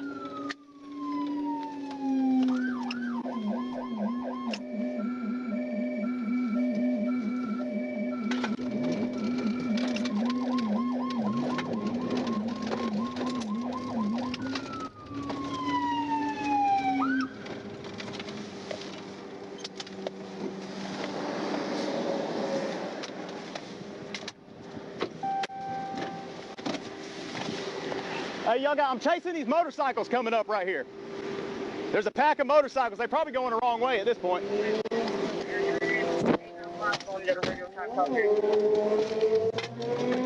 One motorcycle, a black Suzuki JS1 with Tennessee plate K88744, sped past Trooper Matthews on the right shoulder and continued fleeing. Trooper Matthews pursued as it exited onto Duluth Highway northbound.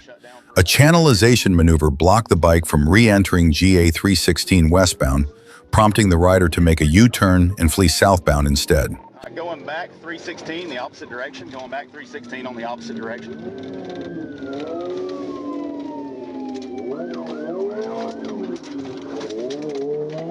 10-4 southbound 316. Another U-turn, Atlanta, back on the exit, I guess is Riverside.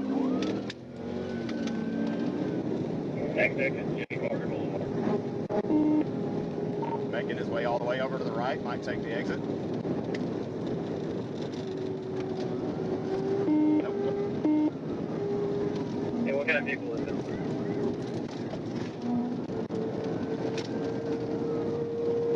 All right, passing Jimmy Carter, I believe. Hang on.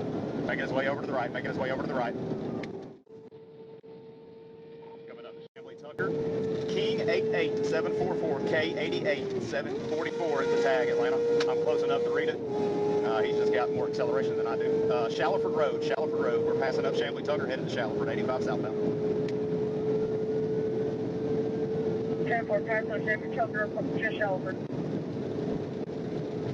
EK Airport.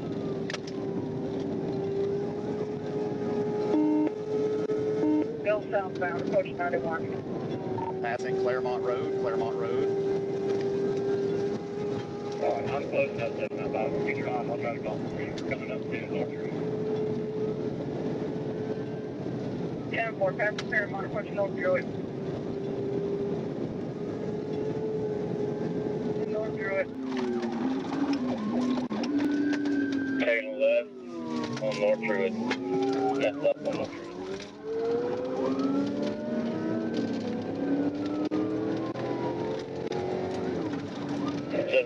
Dim those lights if you can.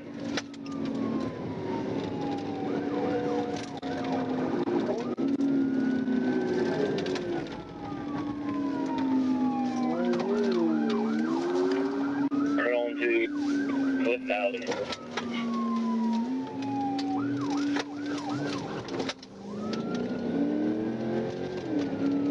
Taking Cliff Valley.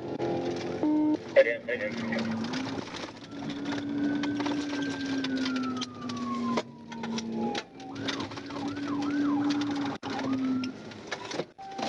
The pursuit ended at the dead end of Childerley Lane when the suspect stopped. Trooper Tierney pulled the rider from the motorcycle and ordered him to the ground. The suspect refused to comply, hiding his hands and trying to push himself up as 3 troopers struggled to restrain him.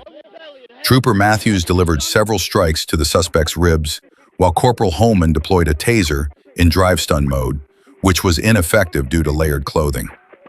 After a final strike to the suspect's face and repeated commands, the suspect surrendered and was taken into custody. He was identified as Mohammed Diarcia and sustained minor injuries. He was treated by the jail nurse at Gwinnett County Jail.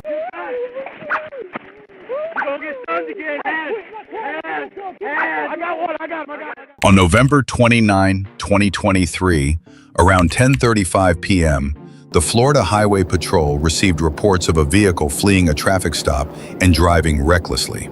A trooper activated his lights and sirens and began searching the area. Minutes later, he spotted a dark-colored Kia Stinger speeding along State Road 826 and aggressively weaving through traffic, matching the description of the suspect vehicle. The trooper followed the Kia as it exited the highway onto Northwest 167th Street, both vehicles continuing eastbound at high speed.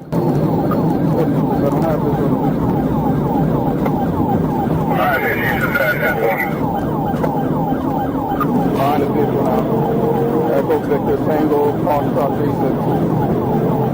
Then I'll pass 17. Alright, he's approaching 17 right now.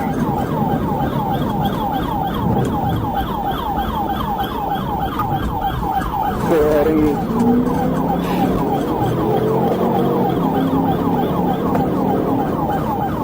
On the perimeter, roll now.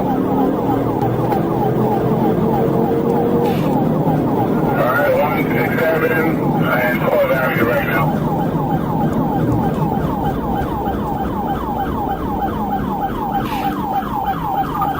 Heading north on 12.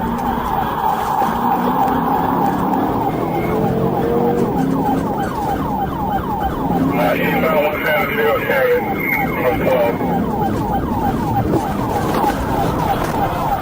Hit.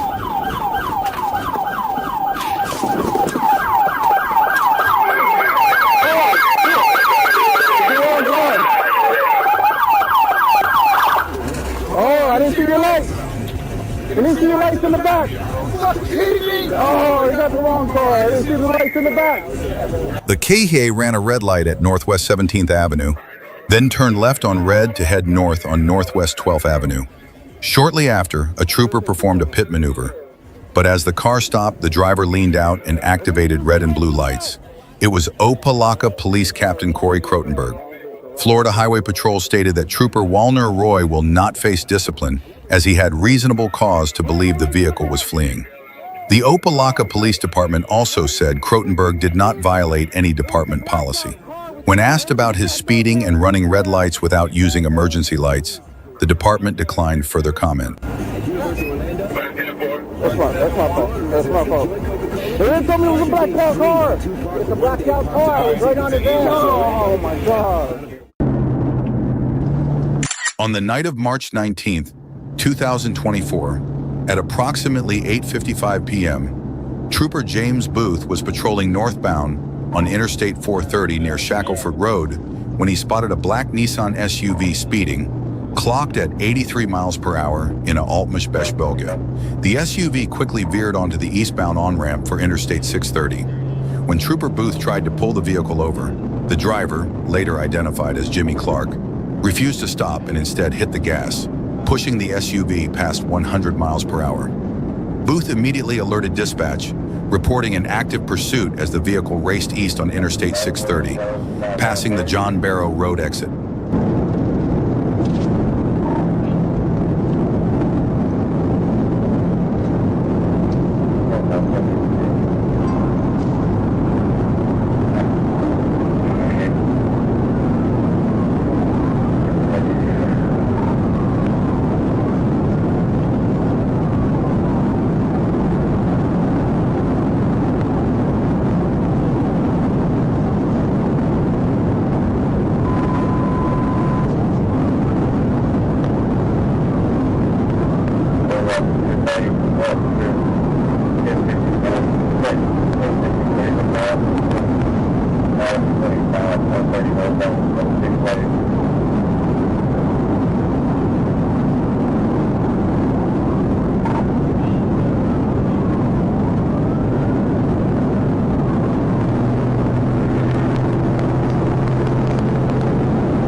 During the pursuit, Jimmy Clark weaved through traffic at over 100 miles per hour, illegally passing on the right and nearly hitting two vehicles. He suddenly exited onto Woodrow Street, then sped south past 12th Street at about 80 miles per hour. While fleeing, he threw a black bag out the driver's side window, which was later recovered by authorities.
We're at West 16th.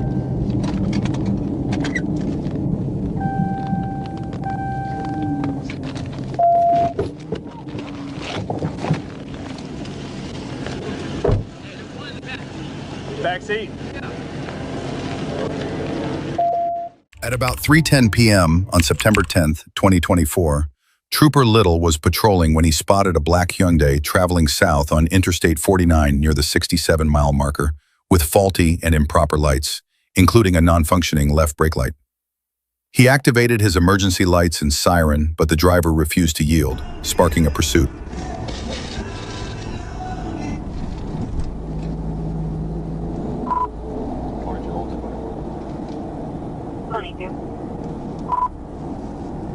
Southbound 67 Adam Victor William 25 Jones, black Hyundai Elantra.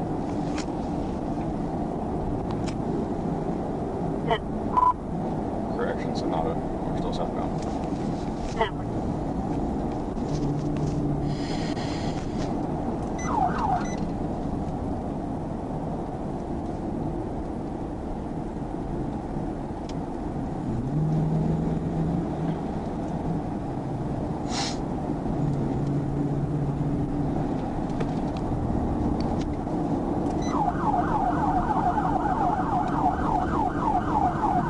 Trooper Little patiently stayed behind the Hyundai throughout the pursuit. At one point, the driver even looked directly at him as he stood beside her driver's side door, yet still refused to stop.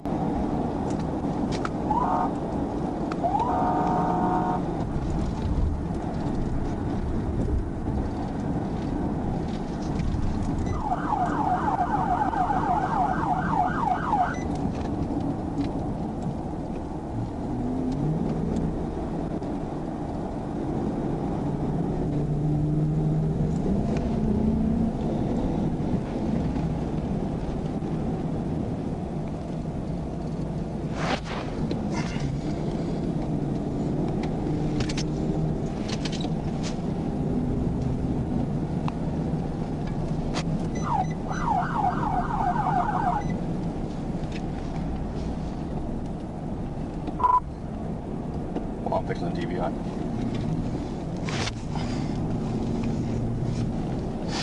Confirm you're about the TVI. 10-4, wait for a thing. Yeah, where would you like to know? Yeah, go ahead.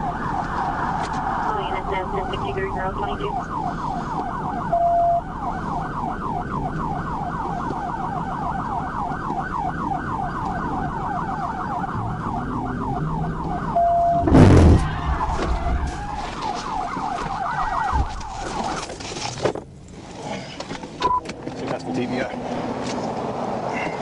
After repeatedly refusing to yield, despite clearly being aware of law enforcement, Trooper Little executed a TVI.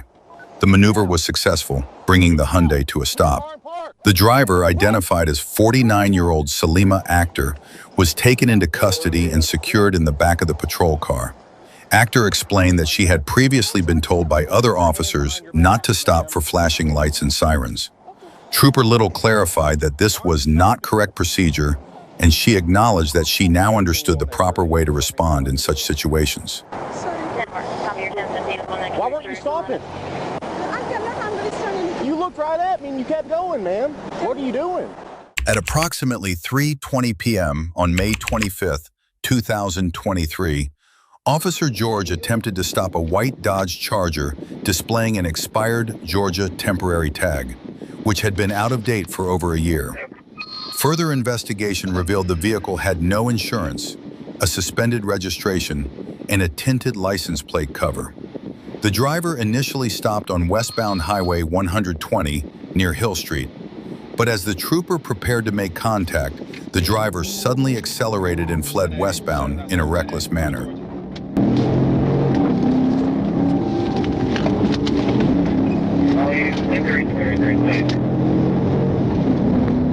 Far left lane, on shoulder.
When Officer George caught up, the suspect was traveling at speeds between 100 and 120 miles per hour in moderate traffic. The driver continued to act recklessly, using the shoulder and aggressively weaving through vehicles at high speed. Given the conditions, officers noted that if traffic had been lighter, a high-speed pit maneuver could have been considered to end the pursuit.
Left turn flashers.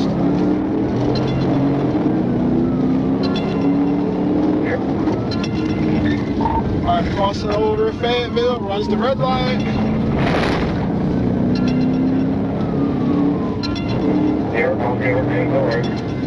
Alright, he's pulling in the Highland Apartments.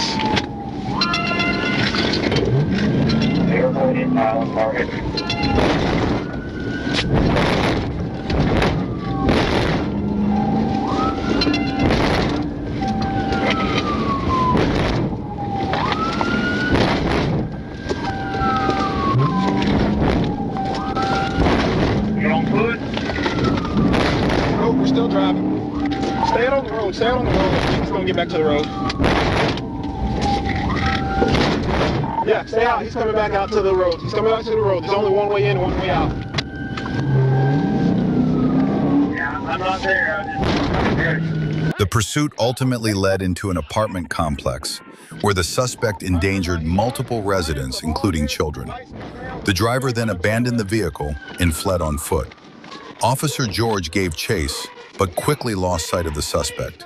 A search lasting several hours was conducted, but the suspect was not located. Where'd he go? Did you run away? At around 9:07 p.m. on January 21st, 2025, Bartlett police alerted Troop D dispatch that they were following a stolen Nissan Maxima with temporary tags, heading north on I-55 near the 10-mile marker. Trooper Collier Wright responded from the 11-mile marker.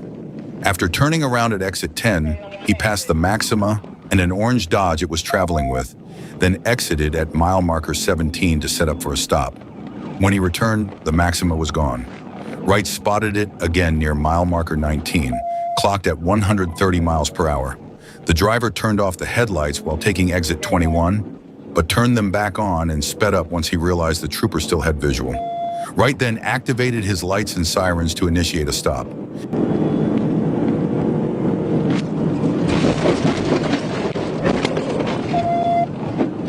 TBI, TBI, TBI. TBI. You're right, TBI. 10-4. One's been TBI, sounds like. One's been TBI.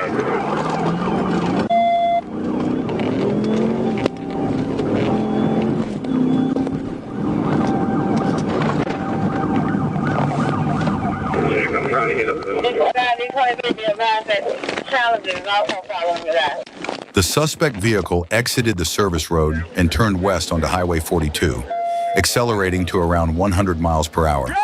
Trooper Wright closed in and prepared for a tactical vehicle intervention. When the suspect abruptly braked, the maneuver was executed, sending the Nissan into a ditch on the right side of the highway. Trooper Dylan Evans arrived moments later to assist with the felony stop. The driver, identified as Anthony Powers, surrendered without incident and was taken into custody. Highway 42, north of the gas station. All right. You okay with that? Hey, you've got. All right, hold there, Collier. He's got a pistol. I'm moving wide. You come here. You get the door. You're my breacher.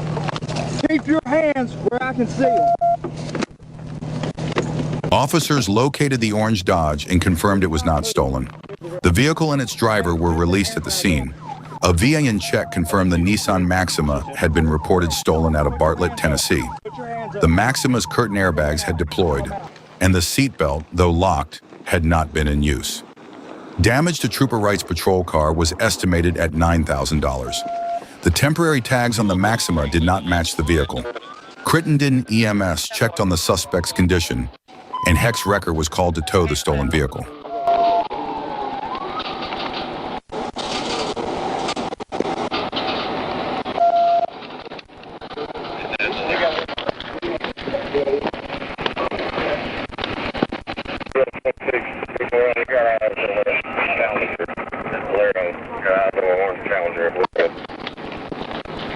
Challenger returns the tag 99 Charger. I think so.